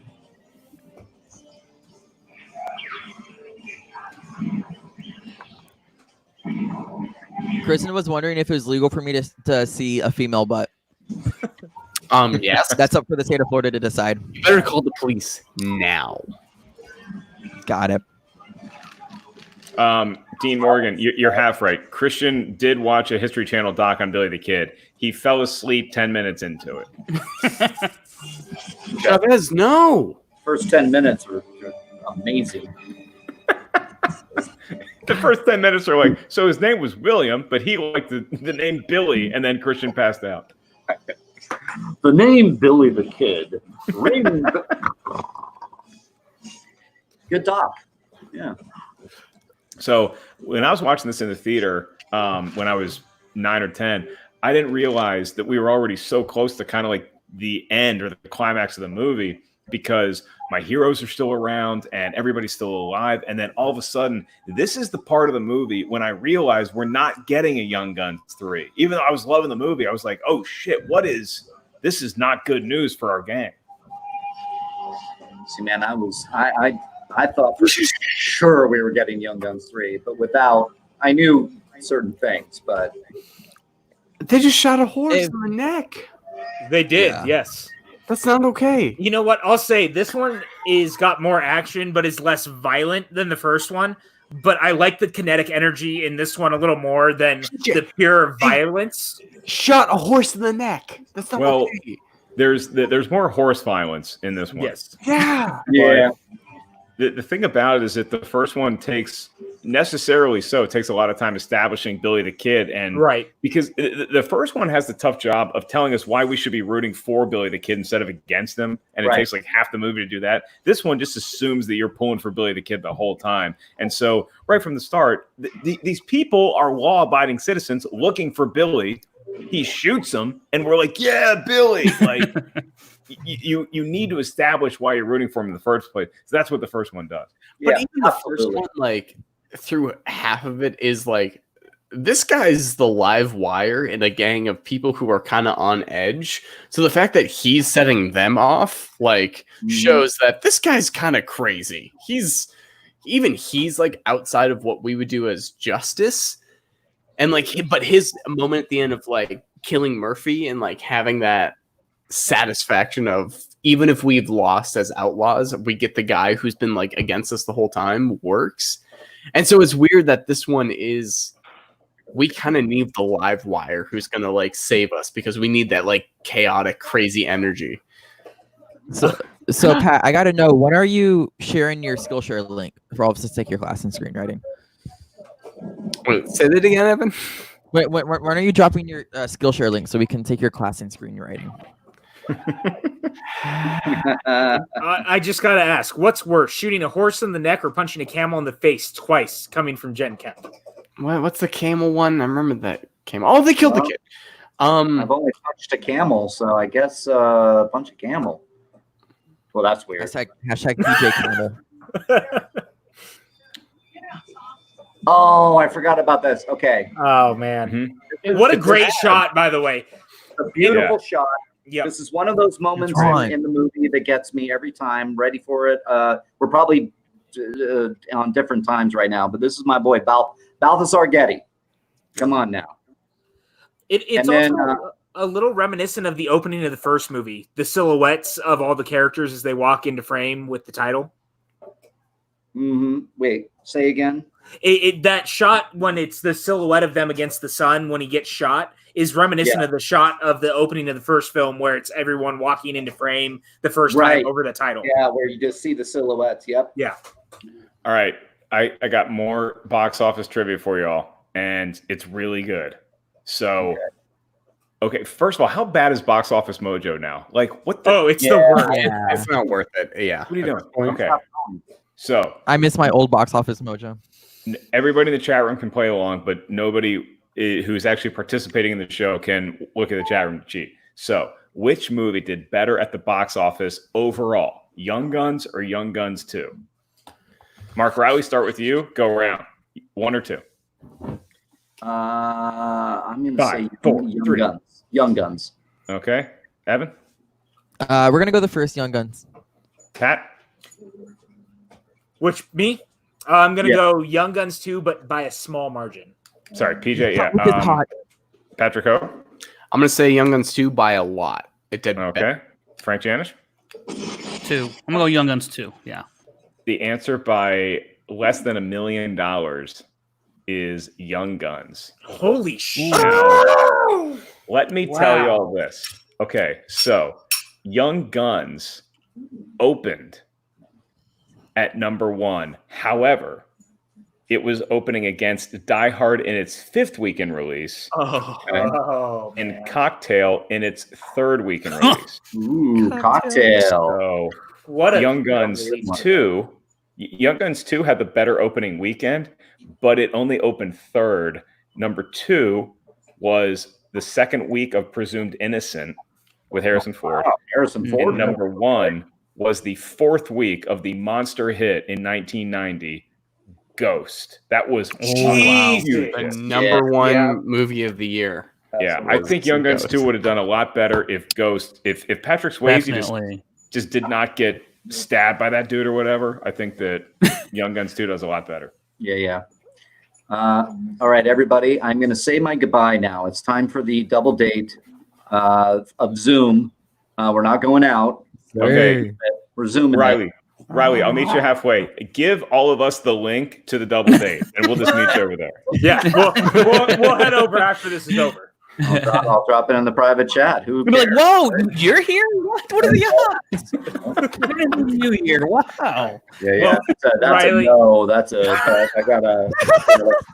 I just want to say, Riley, thank you so much from the bottom of my heart for being here. I really appreciate it. You have always been here for me in the darkest times lately, so I appreciate it. My pleasure, my friend. Love to you, man. And I'm so sorry. Yeah. And call me off air and all the, I will. If you need anything, please hit me up, dude. I will. Riley, Kiefer Sutherland just got shot, but thank you so much for being here. Yeah, I'm going You're out. way ahead of me, Hogue. It's going to get really rough. Yeah, I don't know where you are, too. Yeah. Guys, I lost some time. Are you on the time thing here?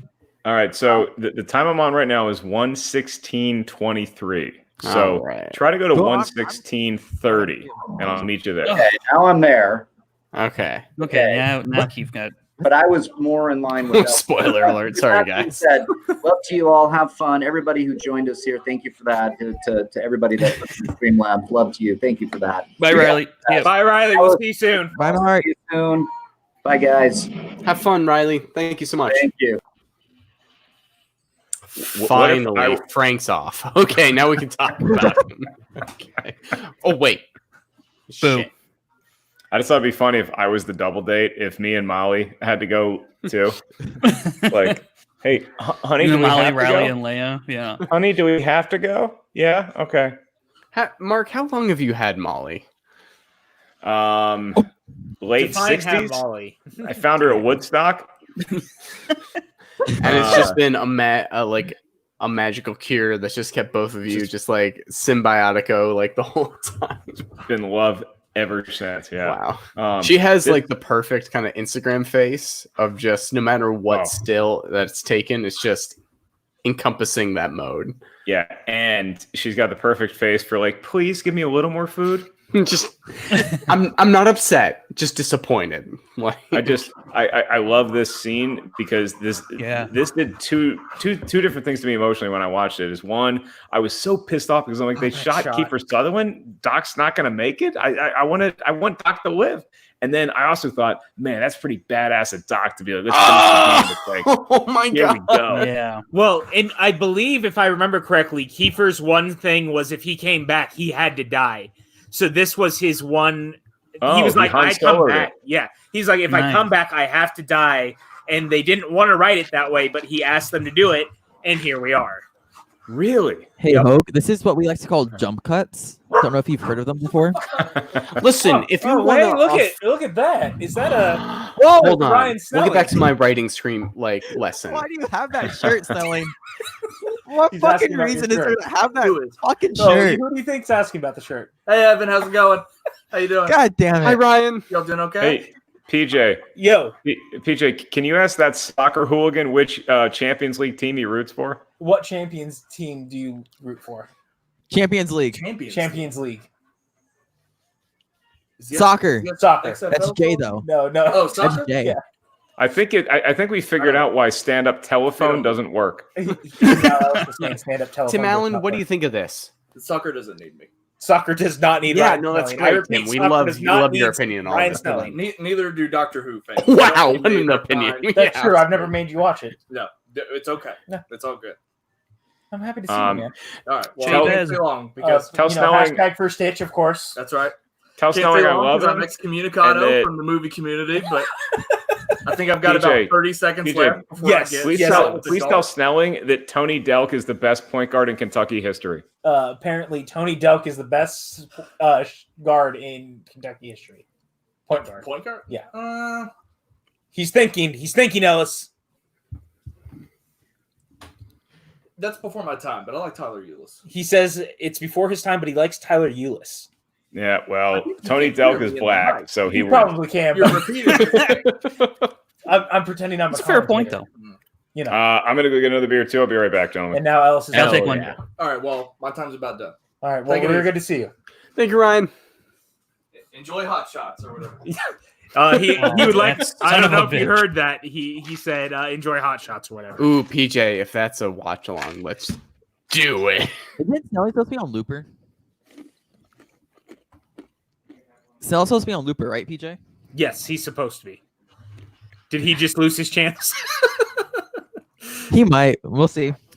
Dude, I'm so Should roll excited that. for the Ryan Johnson watch along. I am. Excited. Excited for Young Guns too. Like, this is a great movie. Dude, isn't it so good? Emilio Estevez is way better in this one than he is in the first, and he's Well, that- good in the first.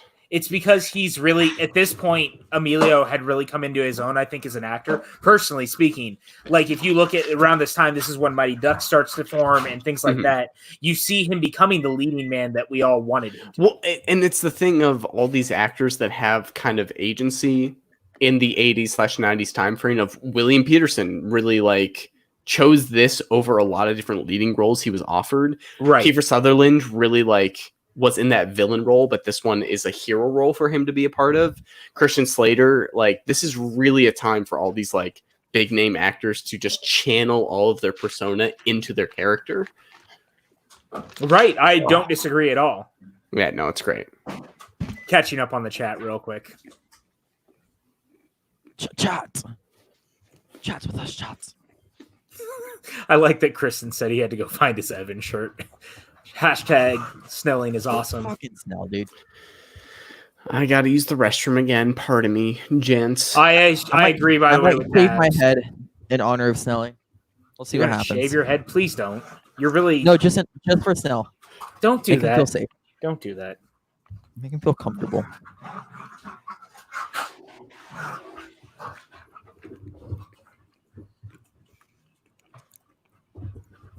You know what's crazy? For the color palette that this movie is, it still manages to be hella colorful.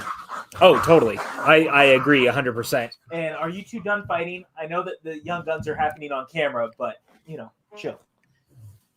You Yo, could say they're a bunch of young guns. Molly is laying like she actually just got shot in a Western, so I got to show it to you. Oh my God, she does. That poor baby. Oh my. Oh, we love you, Molly. She's like, I'm so cold. Okay, so we have to. If you do this, Evan, you have to do it on camera for the views, according to Jen and Kristen. What are we doing? What did I miss? Evan says I he was wants gonna to shave his shave head. my head in honor of Snelling to make him feel more comfortable. Yeah, that needs to happen in the next 30 minutes. Can you do it? I have scissors. Even better. I'll We can do the accept Frank it. Janisch way. I'll accept it as an answer. Evan, why is your head not shaved yet? Yeah. I came back expecting it to be gone. What is Evan? Are you not used to having hair that long? Because it actually looks pretty. It's like Patrick Hogue is the Christian Slater of our group, but you got good Emilio hair going on. We'll take that. It's Mark. gone. It hasn't been this long in a very long time. You have no idea how much I refuse tried to to cut my get own the hair. Kiefer Sutherland like coif at the end of my hair. Oh wait, for this. wait. Here it is. Oh, That laugh. That laugh is what. And this is why he's so good in it. I remember distinct moments from my childhood. One being William Peterson at the end, and him saying "Yoo-hoo, I'll make you famous." Can we talk about real quick that shot of him at the very top of the stairwell? He looks like his dad for like a half second. He looks like Martin Sheen. Martin Sheen. Yeah. Also, this is my favorite line in the movie right here. Oh yeah, the hey Bob, and then that's all I ever spent using the dimes to do it. It's so perfect. Evan, I just want to say Yes. the fact that we didn't get introed by like each of our person. I practiced I know. rotating. That's not my fault. So many. I'm gonna say I don't know now. if your fault or not. I'm just saying I'm disappointed. Mike K no, says no. he'll. Evan. Mike K says What? he'll double whatever he paid last It's not weekend if you happening. actually do it. My hair is beautiful and luscious, and we're gonna keep it that way. Sure, Evan. Sure. Evan, I will no one do has to know. You anything- just put a beanie on it after. It's fine. It's what I'm I do. not I wear pulling a a beanie. Christian Hall off. Yeah, See, this is I'm the thing not- about My thing is like, because this was asked of me a couple of years ago for something else. It's like, Mark, will you?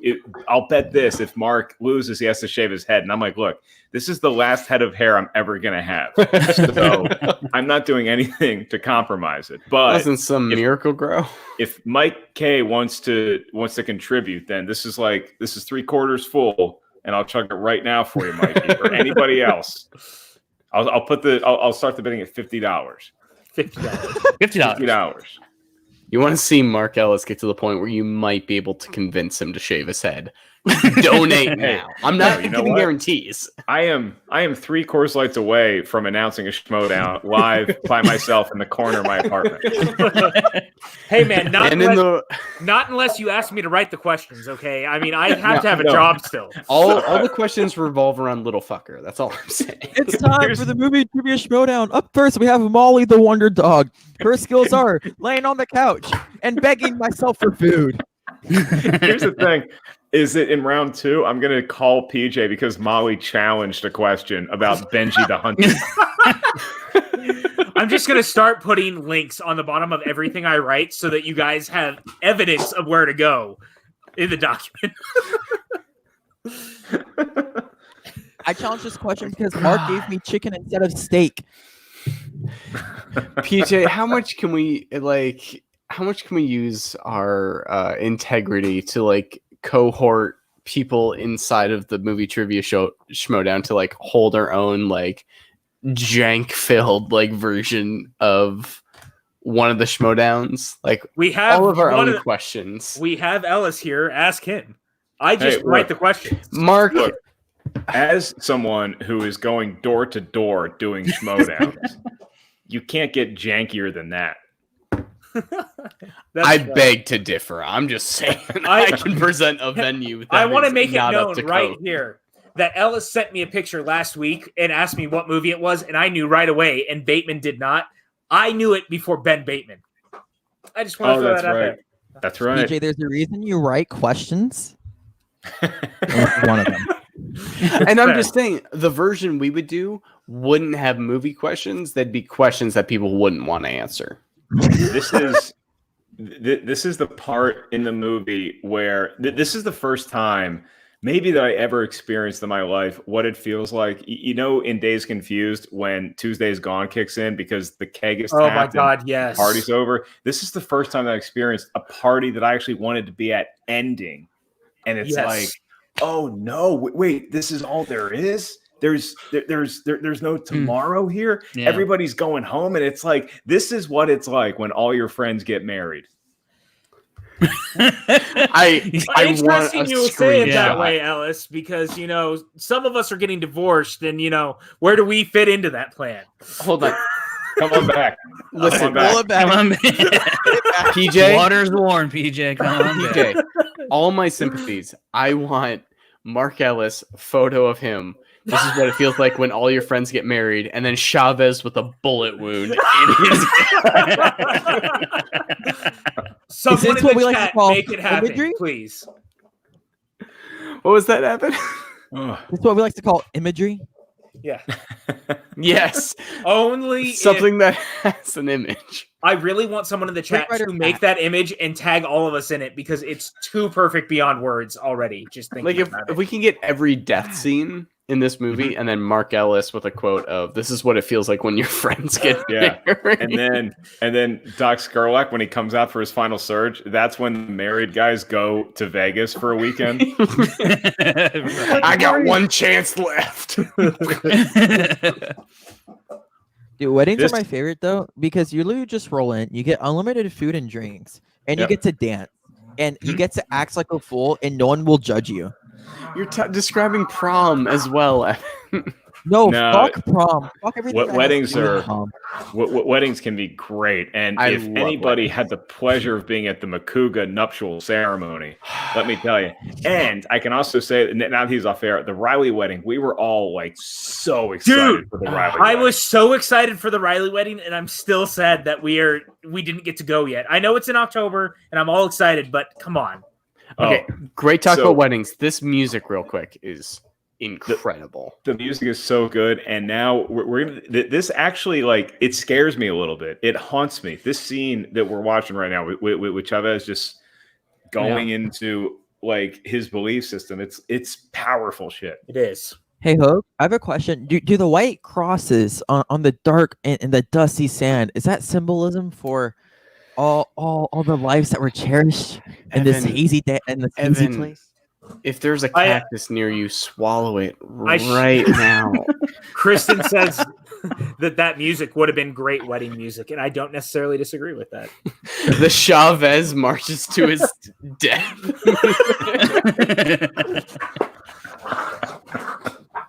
Kristen That's what says that to tie it all back together. Jen Kemp with synergy. A good callback. It's great imagery. The Okay. horse that Thank appears you. from darkness. horse. That's Whoa. great. Oh my It's a big ass goodness. guitar. That is. Whew, it's just such a haunting shot, and you think it's the TriStar horse, and it's going to grow Yeah, wings. yes. Yes. Oh man, yeah. Like it should like expand and like be a dragon at some point. Like This is one of the first times I remember seeing a movie where I was like, it feels so open ended, and I'm not sure how to take it in like the right way though, because I wasn't expecting the Alright. ending. I'm on IMDb. I'm gonna look up the director. What else has he done? So Hogue, how much of this movie has come back to you over time? There's honestly only one image of William Peterson in like a town square that I have yet to see, and once that happens, I'll squeal. It's about to happen. Oh God! And we also missed, and I want people to take note of this as we outro the movie, how good I think that the makeup is and how good of an old person Emilio Estevez plays. Like, Brushy Bill looks awesome as an Yes, old he person. does. I agree. I think that makeup is Well, fantastic. I did not sign up to watch Midsummer. What the fuck is this? Oh, it's a different No. director for this No. one. I didn't know that. It is. No. He did Under sorry, that Siege one fell. 2? Yeah. Shit. Wait, Dark Jeff Murphy Territory? did Under Yeah. Siege 2? Yeah. Yes. Ugh. Stop What? making me like this movie less. No, that's a great movie. Under That's a Siege childhood- 2. No, Under Siege 2 is not good, Hogue. I'm Under sorry. Siege 1 is great. Tommy Lee Jones. Under Siege 2 on the train it has the eyeball thing. Great movie. Yeah. Everybody go No. watch it. No. Nope. Nope. God, Sorry, Hogue. You're being Can't do voted it. out. why do I feel like I'm back on the PJ Campbell show? Under Siege 1 is great. Yes. Under Siege Under 1 Siege. is great. I'm just a chef. Do you also like Speed 2, Hogue? Because that explains so much. No. Speed 2 is bad. Speed Okay. 1 is great. All right. Die Hard 2 is pretty good. Not as Die good Hard- as Die Hard 1. Yeah, but Die Hard 4 is the best sequel in that franchise. Don't at me. Shut. Oh, I I'm have so shit. upset. I'm so upset, PJ. I have so much I could say about Die Hard 4 and why it's the best sequel, but we'll save that for another day. Sounds like we have a commentary marathon. Okay, Patrick, what I was just saying about Young Guns 2 applies to you too. Stop making me like you less. Dude, Ryan's apparently on your guys' side. This is fine. I just caught Die Hard with a Vengeance on I think HBO or Cinemax the other night, and it's so great. good. No, I love Die Hard with a Vengeance, but I think it falls apart in the third act. That is the only reason I like Live Free a little bit more. I don't love the ending. Live Free falls apart as soon as the movie starts. Yes. I you know what? I would love to watch it with you and talk to you about it because I thoroughly disagree. I understand, but I also thoroughly disagree. Okay. I'm just saying that if you and I are having a draft and you offer me Justin Long for Samuel L. Jackson. No, Sam Jackson over Justin Long every day. But the movie itself. Okay. I have Jeremy Irons. You're trying to give me Timothy Olyphant? Yeah, and his whole, especially now, like it feels so topical. I don't know. I'm giving you a pass, Hogue, PJ, but we're fighting. Okay, that's fine. We're gonna talk about this later. We're officially in a fight. I love how the bad guy's name. Tweet about this. Ryan says I only think that because Kevin Smith is involved. Yeah, I love that PJ timed this to turn his back on me when Pat Garrett is the traitor to Billy the Kid. Look at that.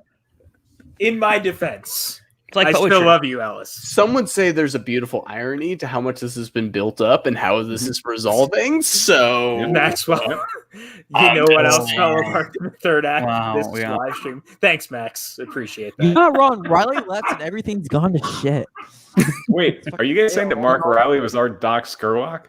Apparently. As long as you don't end up dead, Mark. Okay, so yes, John McClane playing Simon Says in New York is great, but it's also so clearly a Lethal Weapon sequel. It drives me crazy. No, it's not clearly because it is so clearly a Lethal Weapon sequel. PJ, we will not get into this. Can we please highlight Matt Whitehurst's comment? Because I know he typed it by accident, but John McCain playing Simon would be awesome. Yeah. Riley is the glue that holds us all together. But PJ, have you seen the alternate ending to Die Hard with a Vengeance? Yeah, and I like that even less. It's way better than it's good. It's good, but it's not John McClane, and that's what bothers me. Chris Struckman and I were having a conversation about something, and he brought up the alternate ending. You want to say hi? I was like, "What?" And he showed it to me, and I was like, "This is the best thing ever." For Die Hard with a Vengeance? Yeah. I gotta go. Alternate ending? Look. There's a lot I could say, but we're not going to. Not on this stream. This is a stream for another time. PJ, did you just get attacked by an IRA member? Who was that? Look, I have my own secrets that I have to keep in order to, survive out here during the quarantine, but it brought me alcohol, so. This is it. Hold on. From my childhood. This is what I remember. That's the scene? Yes. It's cool, but it's also like, okay, did he hit him? Did he not? I don't know. I remember historically what evidence we have. Maxwell with the joke. Imagery. Sorry, go ahead, PJ. Maxwell's joke is just so good. Yeah. But like William Peterson just walking out slowly, his silhouette amongst this town square was ingrained in my head since childhood. And that town square is just down the street from me. And Viggo freaking Mortensen is in this movie. God. Ellis, remind me when this is over, by the way, to send you the Die Hard 6 script that never was. Oh, the which one? The old Habits Die Hard script, the one where Zeus comes back. Yeah, no, that's is that the one that what's his face? Yeah, our friend. You're friends with him too. Yeah, no, I've read it and it's great. It's so good. Yeah, it's really. It should have been Die Hard 4. Yeah, I don't disagree with that at all, actually. Yeah, but there's also characters from 4 and 5 that are in it. So, So What's the? Is there some story? Is there some epilogue at the end of Young Guns that like there was never a body found or something like that for Billy the Kid? No, Is it's very much of that Billy the Kid was captured. Like they did not anticipate a sequel, so it very much was like book closed, story ended, Billy the Kid. Well, no, but it's like on something was written the word pals. Yes. Somebody snuck into some grave and wrote pals. There was a grave for one of the people in the original that died. That like somebody wrote pals. I love that they turned Garrett into the bad guy at the end, and they're just like, he's basically the worst. Yeah, he's not a good writer. F him. His book failed. Failure. Talk about but God, this song is so good. The fact that he was discredited as actually Billy the Kid is crazy to me. Bradley Whitford Why? ride a horse. There's no way he was Billy the Kid. I would have literally. No way. I would have just been like, you know what? It's so crazy that I would have been like, you're totally Billy the Kid. When I die, I'm telling everybody I was Billy the Kid. Yeah, I'll walk around being. I believe that. Like I just want to hear because in the epilogue it says that despite identification from several friends, right, he was discredited. Who were the friends and what did they say? Was it anything more than, oh yeah, that's the dude? I think the friends were this group right here, and we were all like, yeah, clearly he's Billy the Kid, and it's okay. Can I ask y'all, did anybody do this on Amazon? Yes, same. Me. What suggestion came up to watch next? Oh, hold up. Let me see. I clicked out of it because my Tallahassee internet. So it has. I got History of the Eagles, which is maybe the best documentary ever besides The Last Dance. The History of the Eagles is fantastic if you've never seen it. It hasn't told me. I need to watch more music biographies. I recommend Back and Forth, the Foo Fighters talk. Yeah. It literally covers the history of Nirvana while also doing like Dave Grohl's Uprising. It's fun. Yep. Both the Stones docs that Martin Scorsese did are also really, really great. What's the Jonathan Demme one? Stop Making Sense. That apparently is like really great to watch. I just love this song so much. God, it's so good. I love that the movie ends, by the way, with one of the all-time great lines from this movie and then goes straight into a Bon Jovi song. Like, what a way to make it so iconic for me as a child and be like, this is exactly what this movie should be. It's a very tight movie. Like, it moves quick. Very quickly.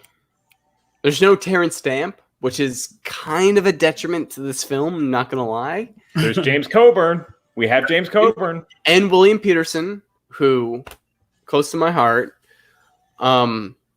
No, very interesting sequel. Like, it feels very much like Young Guns 1.5, because it's not necessarily a sequel in that, like, they do a big thing. They're just trying to be like, we're bad guys. We got to get away from here right now. And then they try to do that, and it does not go well. Stop licking my foot, Dipper. Thank you. That's the commentary we're here for. Yes. I don't disagree necessarily, but I also think that it just takes the character in such a different direction in the end. I love the on the run feel of it. I love just it feels like a real like tight run and gun Western in a lot of ways. More confident than the first. It's a confident movie that's just willing to jump into it and just have Christian Slater be like a guy that you'd want to be on the team because he's Christian Slater and this is a fun Western. Why? To me, a sequel is another fun adventure with the gang that you knew from the first one. Yep. And so that's what Young Guns 2 is because whether or not the quest turns out to be something real or not, because the Mexican Blackbird Trail actually wasn't real. It was just something that Billy made up. Nobody else knew that. So we were on a quest for sure. We were looking for a holy grail. We're looking for a way out of the outlaw life. Now, whether we can actually leave the outlaw life, that's the thing about this movie to me. This movie is all about stand-up comedy to me, is that Billy can never leave the world of stand-up comedy. He wants to so bad. Doc Scarlock moved to New York and became a writer for SNL, okay? Arkansas Dave is a new open micer who's hot on the scene. Lou Diamond Phillips, he was a comic, and now he just wants to settle down and be a sitcom actor. But Billy, he keeps getting on stage every night. He's like, boys, get together. We're going to Vegas. We got this big show. And it's not a real thing. He just wants to be a comic. He just wants to keep doing what he's been doing his whole outlaw life. And I love the way that this movie wraps up, even though it saddens me that we lose some of our friends. I gotta say this video game movie of Red Dead Redemption 2 is a lot of fucking fun. Evan would think that that's where we're going from this. I do want to see Billy the young. Kid like headline my like 2-bit like Vegas wedding as like we can't afford a pastor, but Billy the Kid's willing to come in. Hey, Patrick, if you get married in Vegas, I will dress up in Old West garb as Billy the Kid, and I will show up to that wedding. Mark, you will get an email 5 hours before the ceremony. I tell you now, it's going to be. Make it. I can make it. Yeah. So, Frank, did it hold up to your memories of the film? I think so. I mean, like, I haven't watched it. I can't even remember how long. I've seen Young Guns way more than I've seen Young Guns 2. So I'm still partial to Young Guns 1. But Young Guns 2 is still a lot of fun just to see Emilio Estevez back as Billy the Kid and the whole Pat Garrett stuff. It's just a lot of fun to watch.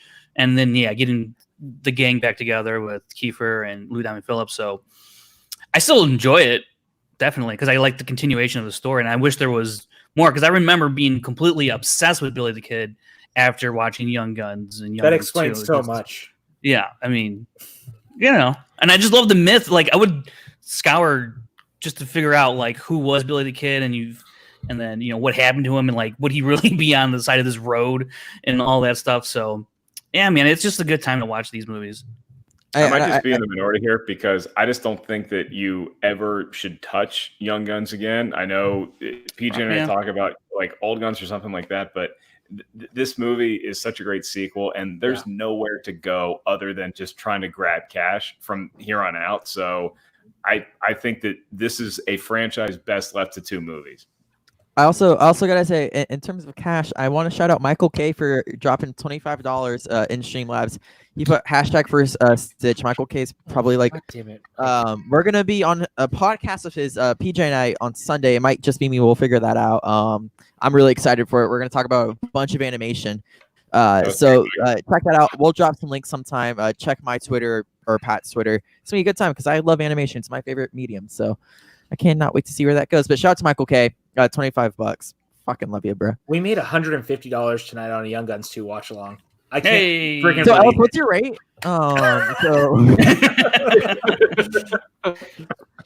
No, all I gotta say is like I really thank everyone for being here. Again, I know like the quarantine times suck, and I love that we get to sit down and watch movies together. That's why we started this. Like we just wanted people to come and hang out and enjoy their quarantine as best they can, and hopefully watch something they'd never seen. And of course, I got hit with like maybe the worst thing ever, but I am surrounded by people who love me, and you guys were all in the chat. And you made me feel really, really great on a day that I feel really, really terrible. So I thank you guys for that. Woo! I just want to quickly say, for the culmination of Young Guns 2 and the vitriol that has been sent to our ether, PJ, for this movie, it's great, guys. It's a great movie. Like I can appreciate filmmaking, I can appreciate all that fun stuff, but no, it's like for all the beats I want to be hit in a film, it's on top of that you have William Peterson, Kiefer Sutherland, Emilio Estevez. I love the movie. Okay, also I want to shout out, if we're talking about tragic things, for all those affected by the Nova Scotia shooting that happened recently. My heart is out to you very much. I'm with you. Tough times, we're doing well. Let's stand together in all this. Positivity. This is a fun time right now. Let's try to, join together in good vibes. For that dramatic interlude, take it away. Yeah, I think. All right. Well said, Patrick. Evan, before I let you cut me off here, I just want to say thank you to all 4 of you fellas and Riley and whatever dumb double date sex party orgy he's having right now. This has been so much fun for me, not just to hang out with y'all, but to revisit one of my favorite movies of all time. Not just because it's a great Western, and I do think it's a great Western. I think that there's a lot of great lines and a lot of great metaphors and a lot of things that you can extrapolate from a movie that takes place largely in the late 1800s to your life now. But it also, you just took a walk down Ellis memory lane. This is a movie that it's not necessarily going to be heralded in an AFI list, nor is Don't Tell Mom the Babysitter's Dead or Encino Man, but these are movies that defined my childhood. And so just getting to watch this, hang out with y'all, have a few beers, have Molly the Wonder Dog pass out uninterested and bored next to me, it means a lot in this day and age. So thank y'all for taking this journey with me, and I hope that it made every one of y'all a little more famous. Well, on that note, Mark, where can the 9 viewers at home support you in any way, shape, or form? Oh, that's fine, Evan. I quit stand up. I'm off social media. I'm done with life. I just play weak golf now. So thank you. But all right, Frank. Jen Kemp says she'd sign up for the Ellis Criterion Collection. That is true. That's good. That's good. Frank, where can people watch your quiet commentaries? Yeah, just right here. Just right here. It's a quiet watch along. I'll say this though. Frank and I are working on potentially doing some fun stuff behind the scenes that includes commentaries. So stay tuned. Hogue, where can people not find you watching this movie again? Well, every place, because one time's the charm. But right. You can only watch a movie once, and you take everything you can from it. Exactly. Never watch it again. Find me on Instagram at Pat the Canadian.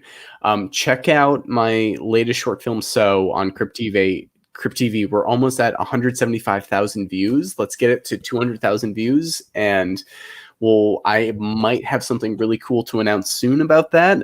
But until then, yeah, just check out Hogue_filmmaker and Pat the Canadian on Instagram. Like, fun things abound. VJ, where can the Tucsonians find you buying another bottle of Disaronno? You can find me in Tucson, Arizona, and on Twitter and Instagram at PJ_Campbell. Of course, you can find me here basically every night with you idiots making content at 7 p.m. PST and 10 p.m. EST. And of course, Movie House every Friday. Of course, it's been pushed back a little bit this week. Obvious circumstances abound, but Ryan and I do movie reviews every week on Movie House. Come hang out with us. Evan, I have a question. 2 questions, actually. Question 1, how many movies is Ryan allowed to check out from PJ's room at a time? My theory, it's like probably 5 at a time, because you really won't be able to tell the difference between the shelves because they're so packed. Have you met me? Exactly. And question number 2 is, Evan, where can the kids find you? The good kids can find me. Well, we're doing a watch along of Lilo & Stitch on Monday. I'm really excited for it because Lilo & Stitch is a movie that I just enjoy, and we're gonna have James White, Schmoedown competitor, also Orioles fan. If that means anything, they're not good anymore. Yes, it does. And then we're also doing Ryan Johnson month. Brooke starts May 1st, so make sure you guys are there for it.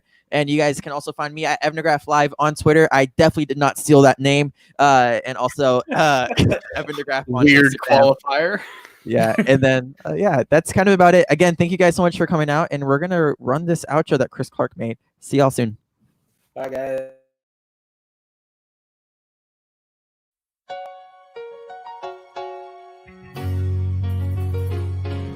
Making your way in the world today takes everything you got. Taking a break from all your worries sure would help a lot. Wouldn't you like to get away? Sometimes you wanna go watch a movie with PJ. Lord, and he's always glad you came. You wanna be where you could see our troubles are all the same. You wanna go and watch a movie with PJ.